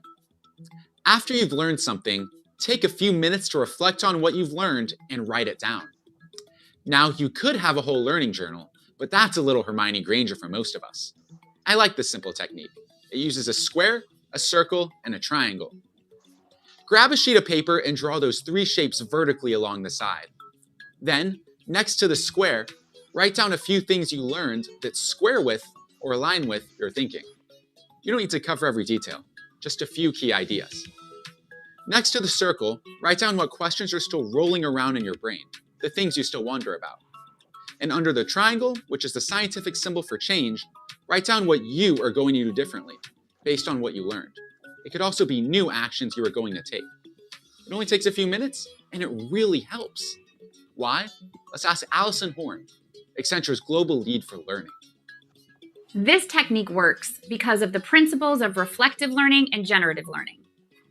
Research shows that when you spend the time to think about what you've learned, that is, when you reflect on it, it can increase your retention by as much as 25%.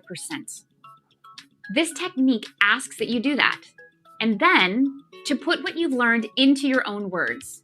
You generate your own ideas about the material, which pushes your brain to recall what you've learned, and solidifies it in your own mind. Pretty good payoff for 3 simple shapes, right? So the next time you learn something, reflect on your learning with this technique. Remember, ask yourself, how does what I learned square with my own thinking? What ideas are still rolling around in my head? And how am I going to change based on my new learning?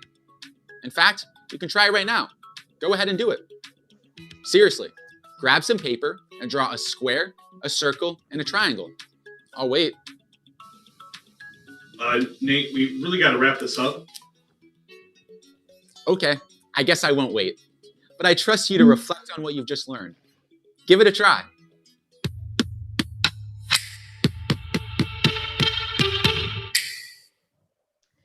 Thank you. So here's my invitation to you.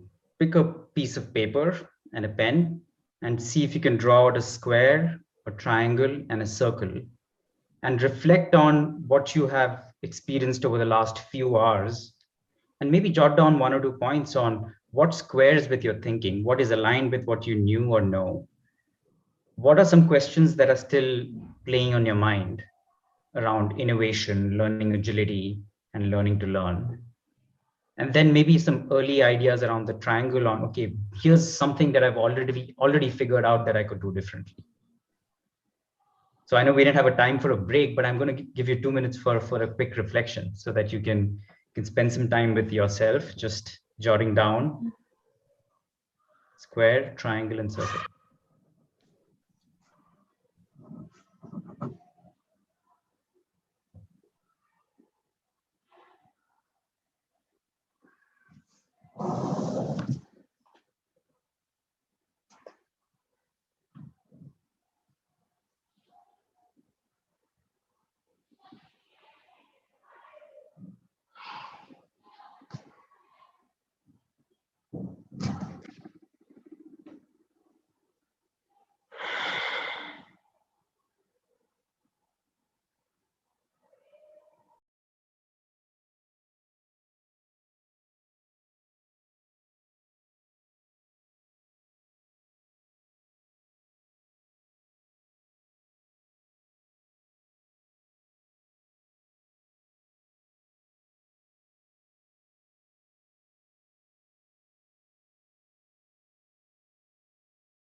All right, hopefully that gave you a chance to get started, and we will do this again towards the end. So you will refine this and actually deepen your learning as you go back to it.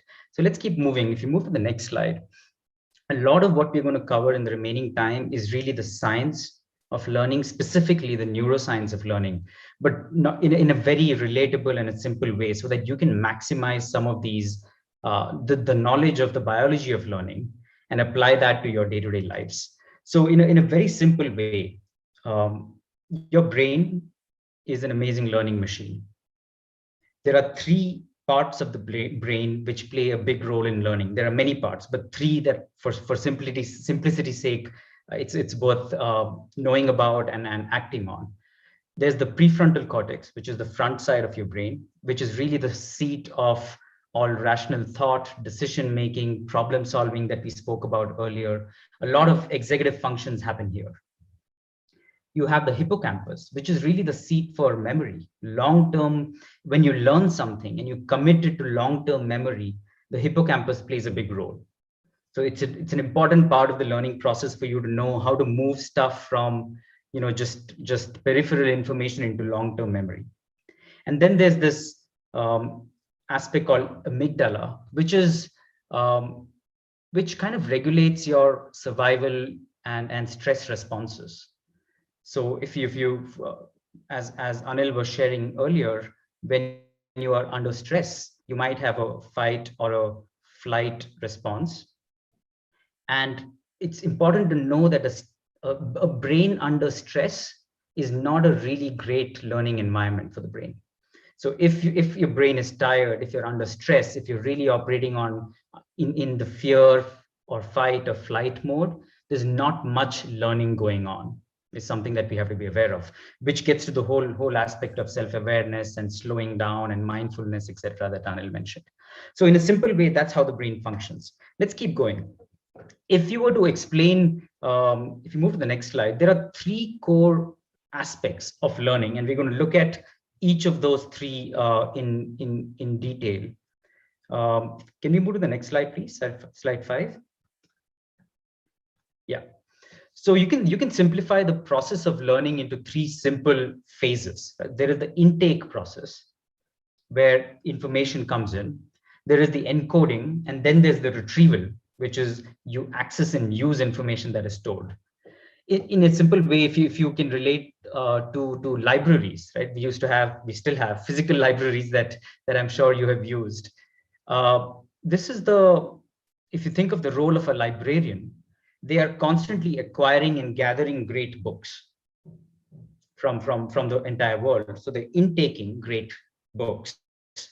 Then they're kind of classifying and storing them in the right parts of the library, which is a form of encoding, right? So you take in information, then you classify, examine, and store it in the right places in your brain. And then when the book is needed, the librarian is able to retrieve and get the right book at the right time for the right person. So in some ways, your learning cycle also follows this process of intake, encode, and retrieve. And let's get a bit into intake, and then we'll take a quick pause. So if you move to the next slide, what are some, let's move one more. What are some barriers to intake that goes on? I think the first barrier won't be a surprise to any of you, is just that there is so much to intake these days. Our brains are literally bombarded with information every single day. We spend a lot of time in meetings. On an average, an adult checks their phone about 80 times a day. We spend about 2.5 hours checking email. We consume about 11 hours of media in different forms through the day.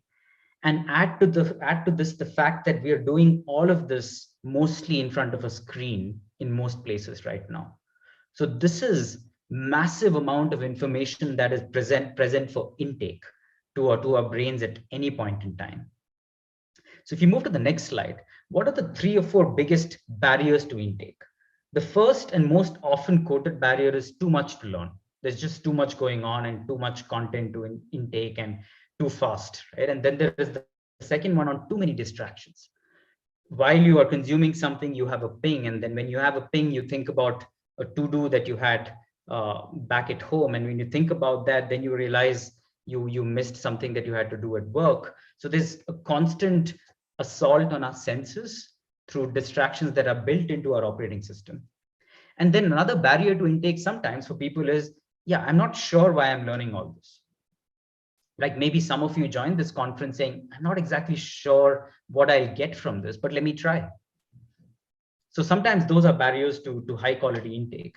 And a couple of ideas just to get us started, techniques or hacks you can think of to kind of optimize your intake is, I love this one, which is the Pomodoro technique, right? Which is a simple way in which you can time box when you learn.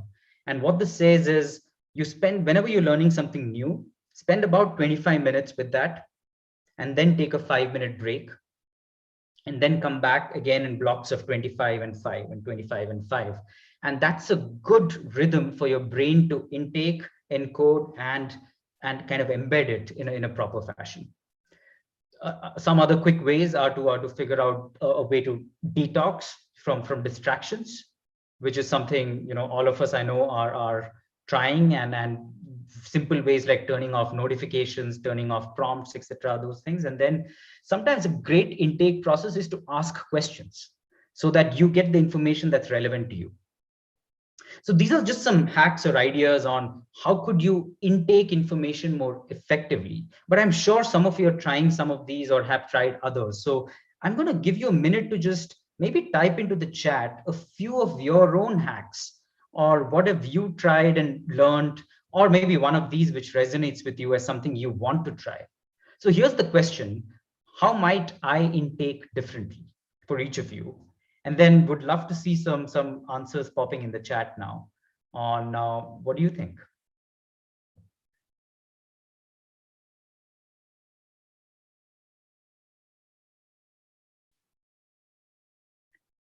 Give you a couple of minutes for this. So just type into the chat some of your insights or your ideas that you've been trying, or maybe one of these that resonated with you. Frequent breaks between work is a great way to reset and be prepared for better intake. Deep work, yeah, excellent, Sapan.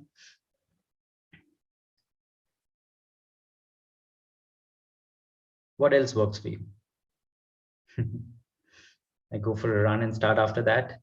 In fact, there's research which says that if you have physical exercise scheduled in the 4-hour window before or after you're going to do some intense learning, that maximizes and that kind of ups your retention ability. There's some great ideas coming here. Stop multitasking, water break, switch off your internet, bucket information in categories. Yep. Reflect each day, make a better tomorrow.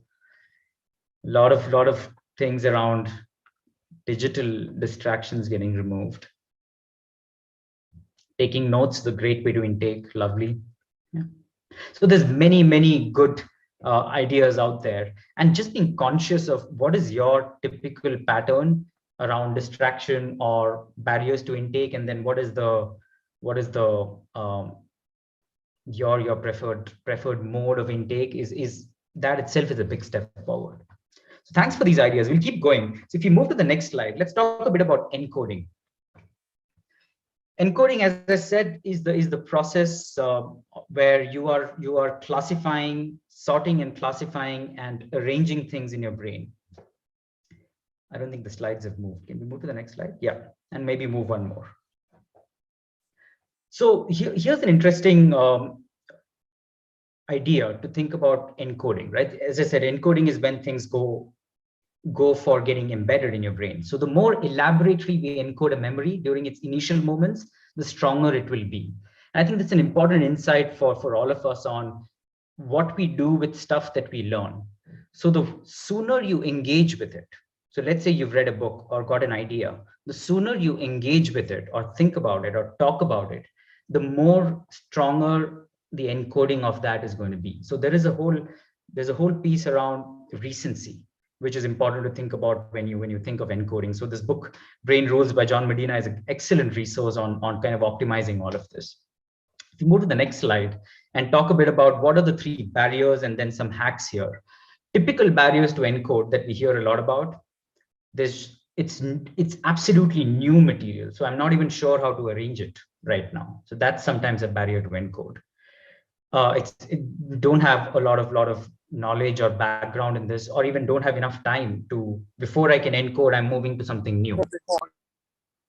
So those are some barriers, and then some things that you can do to really improve your ability to encode. So of course, there's the idea of learn in small blocks, which you learn, you encode, you learn, you encode. So spacing is an important concept in neuroscience of learning. So if you can chunk and space it, that's wonderful. Another one that I really like is to discuss with an expert or a friend. The conversation of something that's come up as an insight for you with somebody who knows the field or somebody who can just ask you questions is a great way to embed.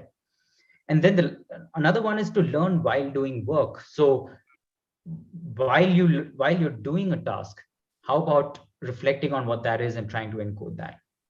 So there's many different ideas of encoding, but if you reflect on your own encoding for a second, let's move to the next slide. And again, just like we did for intake, if you were to reflect on, what are some of the ways in which you encode today that works for you, or maybe a new idea that you're getting based on this that you may want to try out. So here's the question: how might I encode differently going forward? Or maybe share a bit of what you do already. And by the way, if someone's willing to come off mute and share one of their ideas or hacks, that'll be lovely as well. So feel free to just ask to be unmuted or just unmute yourself and share while the chats keep coming in. So Rajiv, may I? Yeah, hi Punita, go ahead. So I just mentioned earlier in the chat as well, what I often do is the new learnings. So we have these leadership forum. So I either create a question, a quiz kind of a thing, or a poll on Zoom or something, especially during this period when we all are virtual. And, ask them and their reflection actually gives me more learning on whatever I have already learned. Yeah. Yeah, it's a great example. Punita. Testing or assessing is actually a wonderful way to deepen your own understanding and through others' perspectives. Because the biggest challenge we L&D have in leadership development is, creating a buy-in for anything that we think is good for them. Yeah, exactly. Yeah. I love some of the examples here, like using examples or stories. Prince used this example of Alexander and Chorus, which is still stuck in my head. So using stories that resonate with people, with you, is a beautiful way to make the information more vivid. And the more vivid it is, the better it is encoded, and you can retrieve it. Mind maps or some structures that you can use to encode is again a wonderful approach. Yeah, YouTube for further encoding. So deepening learning through different media is another great example here. And on the topic of encode, in fact, we're going to do a quick poll with all of you, a short quiz, as you mentioned, Punita, where we'll see how well are you intaking and encoding what we have talked about till now. So if you go to the, first of all, for the team that's supporting this, if you can launch the poll so that people can respond to this. If you click on the poll button that you see at the bottom of your screens right next to the participant icon, you will see a poll with 3 questions in Zoom itself. And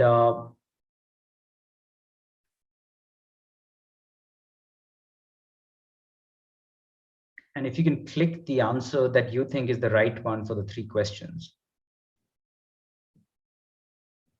Yeah, we've started to see responses come in. So go ahead and keep clicking. The first question is which part of the brain was not discussed in the last 30 minutes or so.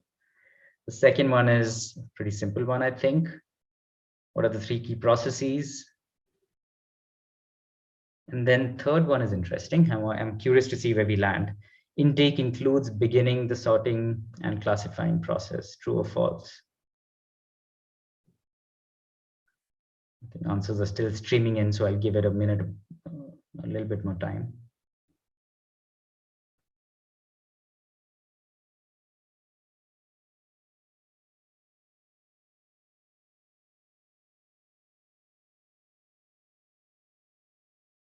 All right, why don't we see what the responses are?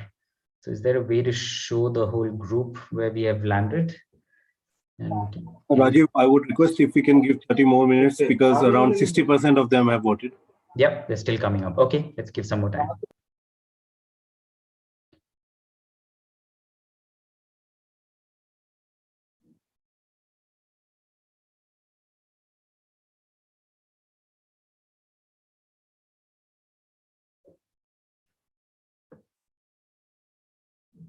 I think we've hit a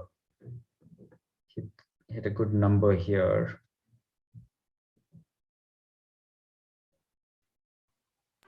We're closing the poll in next 10 seconds. If somebody has not voted, kindly do.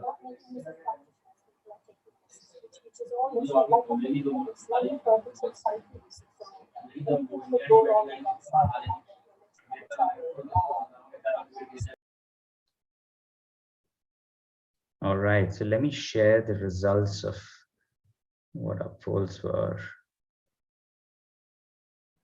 Hopefully everybody can see the results here. So yeah, I think a lot of you got the first one right. We did not talk about the medulla. It has a role, but we didn't talk about it today. Most of you got the second one right. The third one was a bit of a trick question. I mean, it is, I did talk about intake as the part where you kind of take in the information. But the reality is that as you're taking in, you're already applying filters, you're already applying some classification mechanism. So it's almost like a seamless way of intake and encode kind of coming together. So sorry about that. It was a little bit of a googly there, but yeah. So it's a good demonstration of the fact that I think you are taking in new information which you didn't have. You've kind of encoded it into your own mental models, and you are able to retrieve most of that as we go through this. So let's actually get into retrieve, which is the third piece of this whole three-part approach. Retrieval is really when the rubber hits the road. Can you access the knowledge and the information you need when you need it? And here's another quote which kind of captures the essence of retrieval, right? Which is the speed to retrieve from long-term memory depends on the context, the recent use, and the vividness of the cues. So it goes without saying that the quality of your intake and encoding has a direct correlation to how well you can retrieve. So what you can do to really get around some of the barriers which you see here. So there are three typical barriers. There are many more, but the three big ones are: you learn something, you don't engage with it for a long time. You haven't practiced, you haven't tested it, you haven't spoken about it. That is sometimes a barrier. And which is as I think about learning and leadership development, etc., in companies, the ability for us to give people what they need when they need it, or closer to the time when they need it, is going to be transformative in their ability to apply it.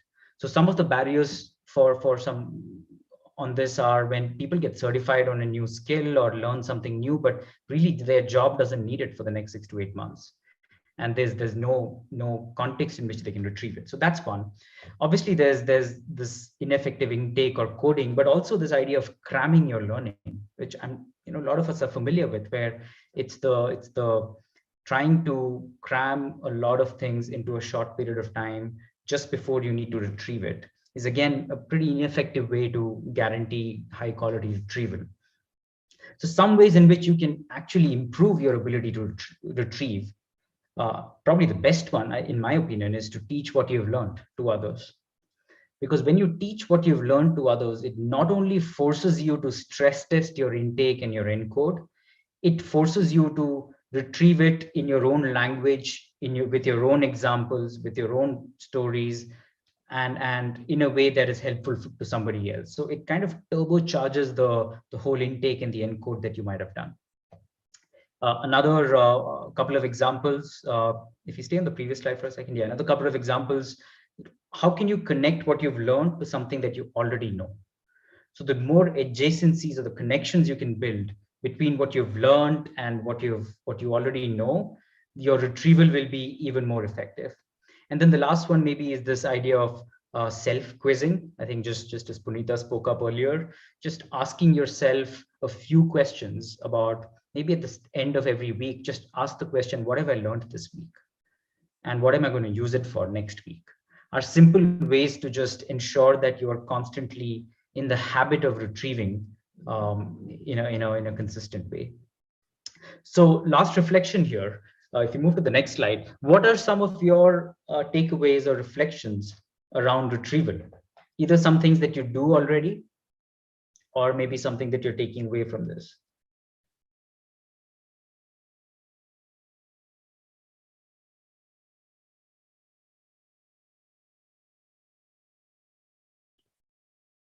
So let's see a few responses in the chat, and again, inviting people who are ready to come off mute and maybe share your insights on retrieval. So can I? Yeah. Sapan here. Yeah, sure. Sapan, go ahead. Yeah. So actually, more than sharing, I have a question, because I think in our practical life, mostly what happens is retrieval.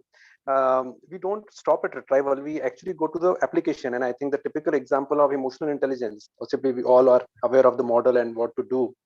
But when it comes to my car breaking down or something happening, and that time applying it, and I think, some of the practices or any insights that can come from you and the audience around the next level of the retrieval, where the application actually happens, and what are the barriers, and what could be some of the quick tips that we can use for it.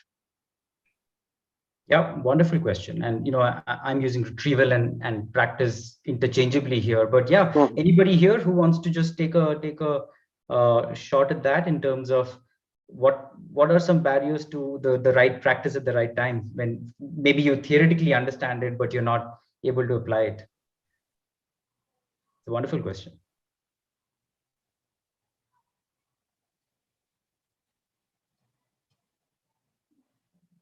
there's a lot coming in around sharing and discussing. I'll share a quick perspective, Sapan, and we'll see if others have something to share. Anil earlier reference to Bob Kegan, who's I think one of the foremost researchers of adult development, and he often uses this example of, there are 4 frogs sitting on a log of wood in front of a body of water, and 3 of them decide to jump into the water, and how many remain on the log of wood. And you might be tempted to think, only 1 remains, but really the answer is 4, because there's a big difference between deciding to jump and actually jumping. And I think to your question of, I know all of this, and at the point when I need something, how do I get over the barrier of, is it available to me? And can I put it into practice? So a couple of thoughts. One is, a lot of it is about how well have you encoded things and how often have you retrieved it. So it's a lot about the spaced practice that we talked about, and also kind of scheduled practice. It's also a little bit about knowing the gap between, okay, something's happened and now I can react, or I can pause and I can respond with what's needed. So some of that awareness and maybe that practice around pausing and knowing what is most appropriate as a response in this situation, which gives your brain that microsecond of space to retrieve and then put into action what is truly needed, is another thing that I found very, very helpful. So I can see. Rajiv, just my personal experience, Sapan, and I think it varies, depends on what it is that you're actually learning. For example, if it's a new skill or a technology you're learning, for example, to your point, it's just like, it's like changing the wheel of the car, I think is the example you used. And unless I'm actually applying it on a day-to-day basis, the retrieval process is, I think, practicing in that particular case. But let me give you another example. We recently, about 6 months ago, we launched what we call TQ, Technology Quotient, where we went on a journey to make everybody, including HR people, proficient in some newer technology. When I say proficient, as an HR person, I wasn't expected to code or anything on blockchain or AI or have anything to do with the cloud, but just to build a basic awareness on some of these technologies, because we believe every business is a technology business, each of our clients, no matter what their industry is. In that case, when I was learning the new technologies, the way that came to life for me was to have conversations. And that's how I was retrieving, having conversations with experts to talk about what I had learned and testing whether that's the right thinking and aligning it constantly. So when I'm actually having a conversation with a client, I'm actually having an intelligent conversation. So I think it is also the level of the depth, the nature of the skill, the nature of what is it that you're actually learning does change a little bit in terms of how you retrieve.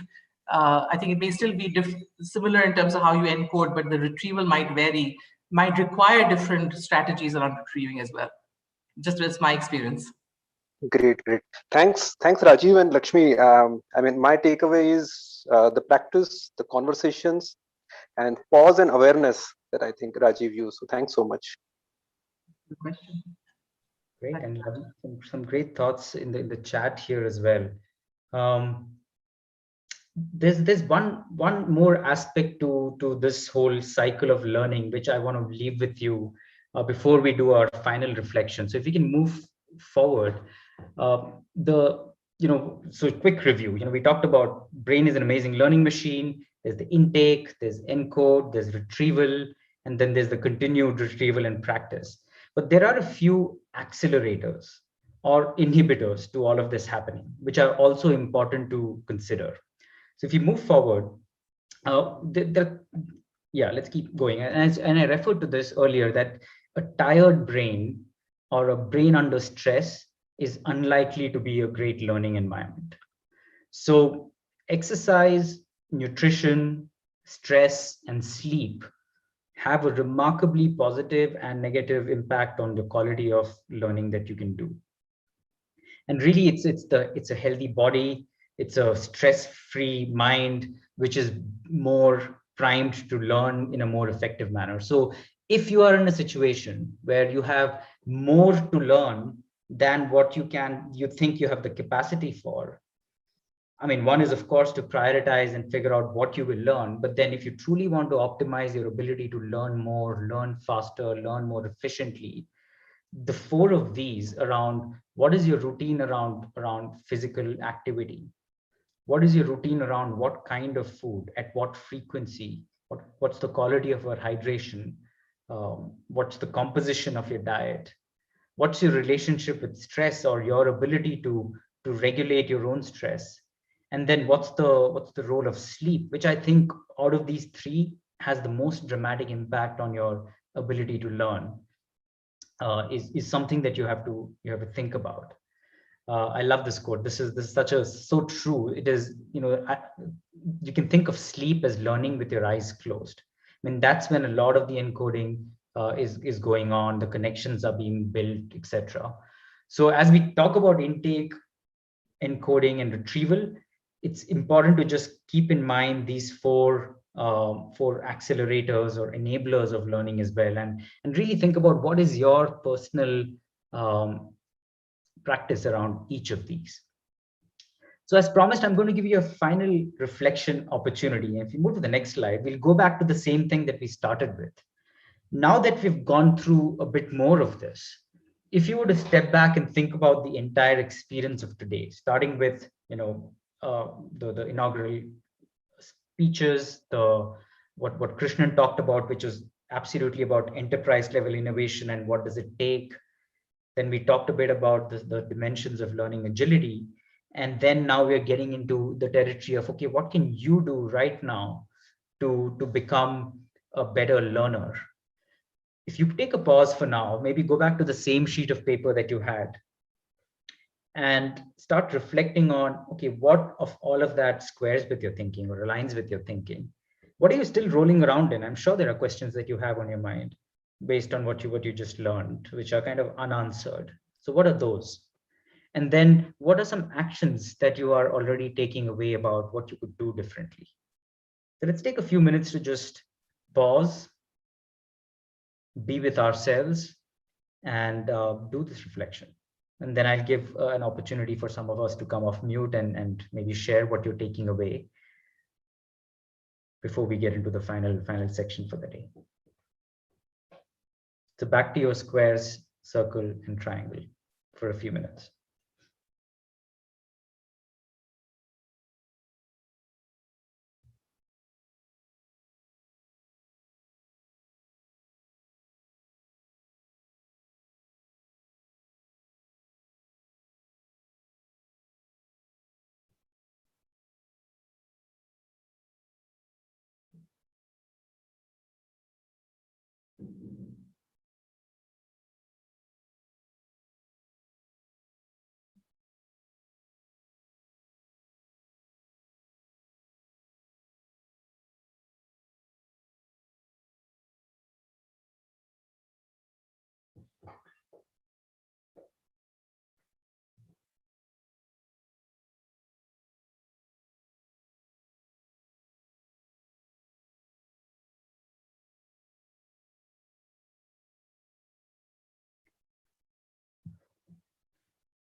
All right.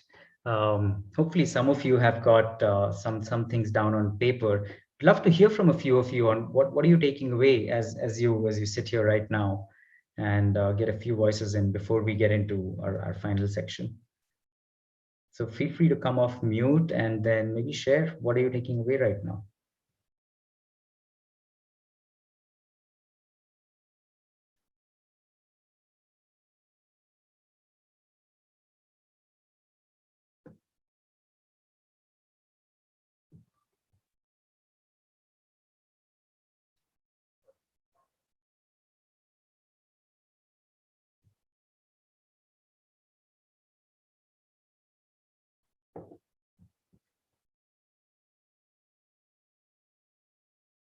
As you think of what you want to share, yeah, others can start typing a bit in the chat as well. Thought someone was coming off mute. Yeah. Hi, Rajiv. Hi, Rajiv. Hi, Lakshmi. Thank you so much. Amazing discussion, and so insightful. I just had one, and it's kind of going back to the question of the why of learning, and I've found that to be a pretty profound way to help me learn. So I guess it would probably fall into the circle category of what we're talking about, which is that I find that one of the most powerful ways that one feels energized and motivated to learn something new is always to ask that question as to why I'm doing it and what it means for me. And I think you alluded to that, Rajiv, when you spoke about, giving people the learning at that point in time when they require it, because that's when they'll probably absorb it the best. But I found that to be, I think, so powerful as a way to just, feel like it makes sense to learn something rather than just learning for the sake of it. And nice to see you in action, Shabir. Thank you. Nice to see you here. Thank you, sir. Thank you. And wonderfully said, Shabir. I think the idea of relevance and personal meaning trumps most other things when it comes to learning. Very, very nice way to put it.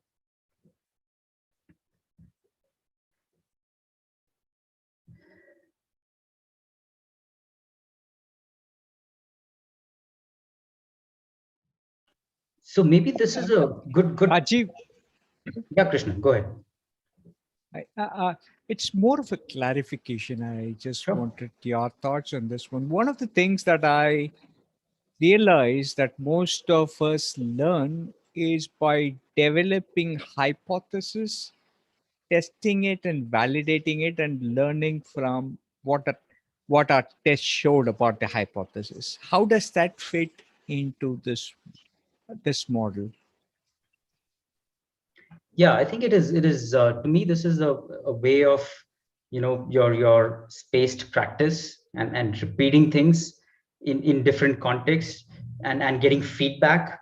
In some ways, our brains are wired for feedback. We're looking for what have we done and what do we learn, and being intentional about it, using hypotheses and small experiments and getting some new information which kind of refines the encoding that you've already done is sort of the way the hypothesis and experimentation works in the way we think about this over here as well.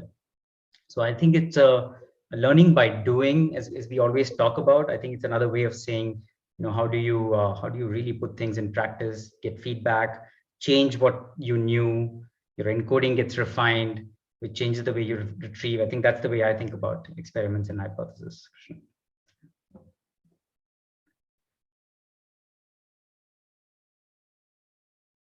All right, so why don't we do just this? curious, Rajiv. Just wanted to know, like squaring of your thinking and rolling around, I get. But for actions, why not a squiggle? Why a triangle, for example? I mean, what prompted you to have a triangle? Just curious. It's a good question. It is also because the delta is the scientific symbol for change. Right? So it's another just easy way to Absolutely. Nice, Absolutely. nice. Thank you. Nice. Yeah. Great question. Yeah. So one thing I want to leave you with, of course, there's all of this material, but you saw the video that we played earlier, which we call brain hack videos. There are about 8 to 10 of those on YouTube. If you search for brain hacks, Accenture, it's open source and any of you can view it and use it.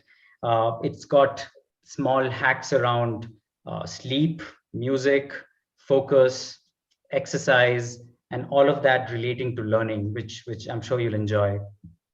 But with that, why don't I hand back to our hosts here, because I think we have an opportunity to bring all of this back together to sum up what we have really looked at today. So Anil, do I hand back to you? Yes, thank you very much. Yeah. Thank you. And yes.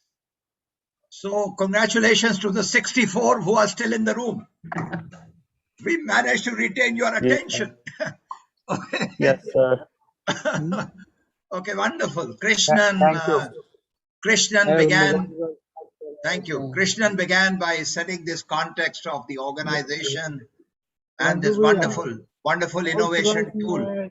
Sudhanshuji, can you kindly mute yourself? So, Krishnan began by creating this whole perspective about innovation. And from doing the survey to looking at the organization, he reminded us on how we need to take responsibility for the way we work and the way we live now. He reminded us that although India has some great strengths, but when you compare to what Chinese companies are doing, they are actually taking responsibility in a very assertive and very innovative way to move forward. And although India has some absolutely amazing strengths, we need to also understand what we need to do better. We then went into this journey of learning agility, and we said, let's take responsibility for who we are, the 6 dimensions. On the childlike curiosity, which is, by the way, learning how to learn begins with that. The self-awareness. When we set a goal, we do something based on what we decided and what actually happens. We learn.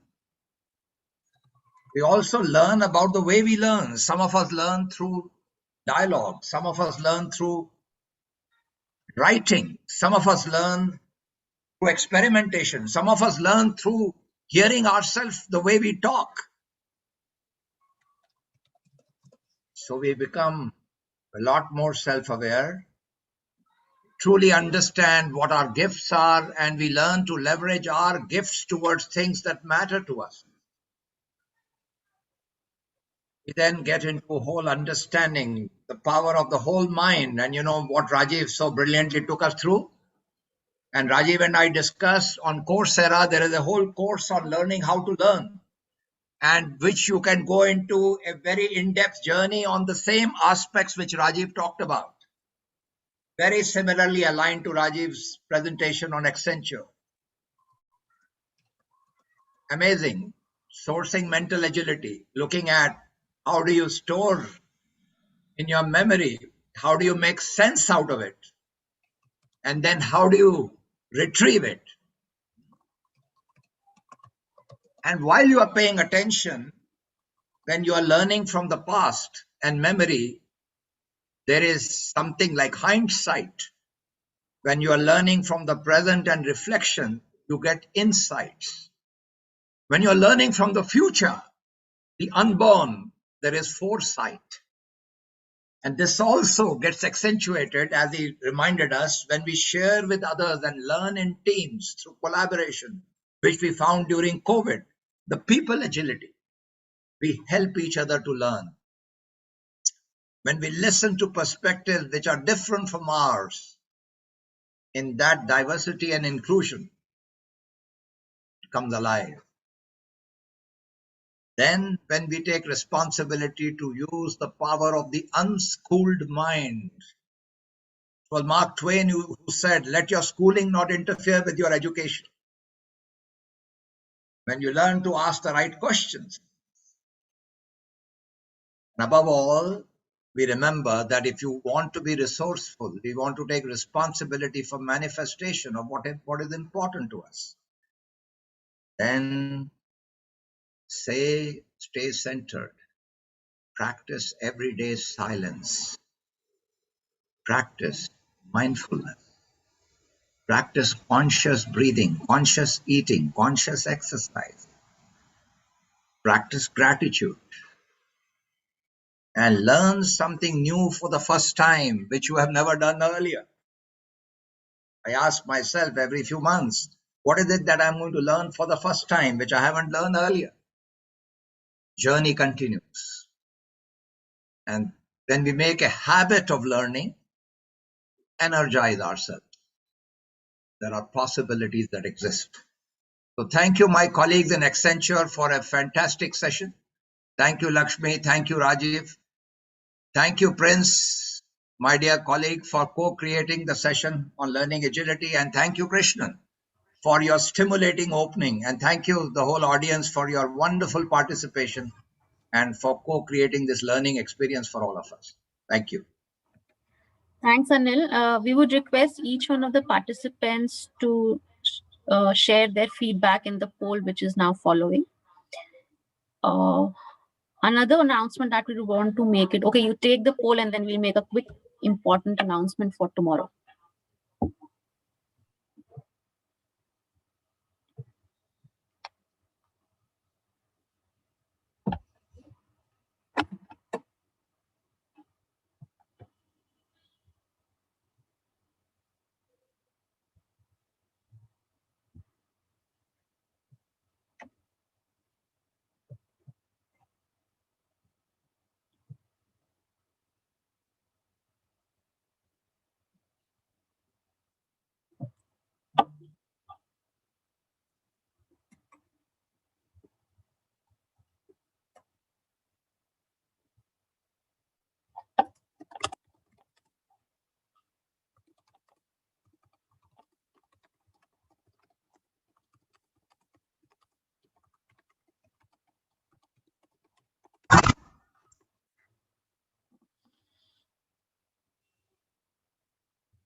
So far, we've got 43 feedback. When you do a poll, the principle of doing a poll is to immediately publish results for everybody. There you are.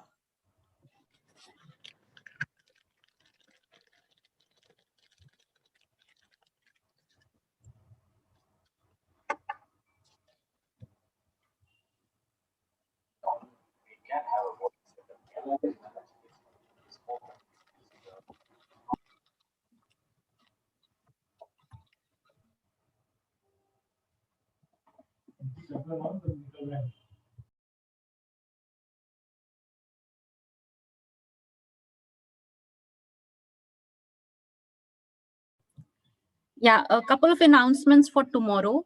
Session 2 on technology as an enabler for innovation. Session 1 is being planned on Bike platform. The details have been sent to you earlier today. You can view tomorrow's first session on Bike platform. And for session 2 and session 3, we will all move to Zoom as we did today. In case you have any concerns, you can get in touch with Team FICCI and we'll sort that out.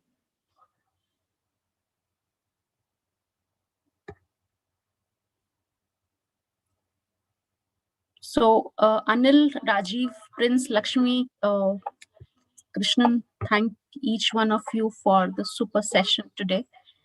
Thank you very much. Thank you. Well done, Rajiv. Thank you all. Thank you. Thanks, Thank you. everyone. Thank you very much. Thank you very much. Thanks Thank for you very joining, much. And we Thank will you. see you all tomorrow. Thank you. Thank you.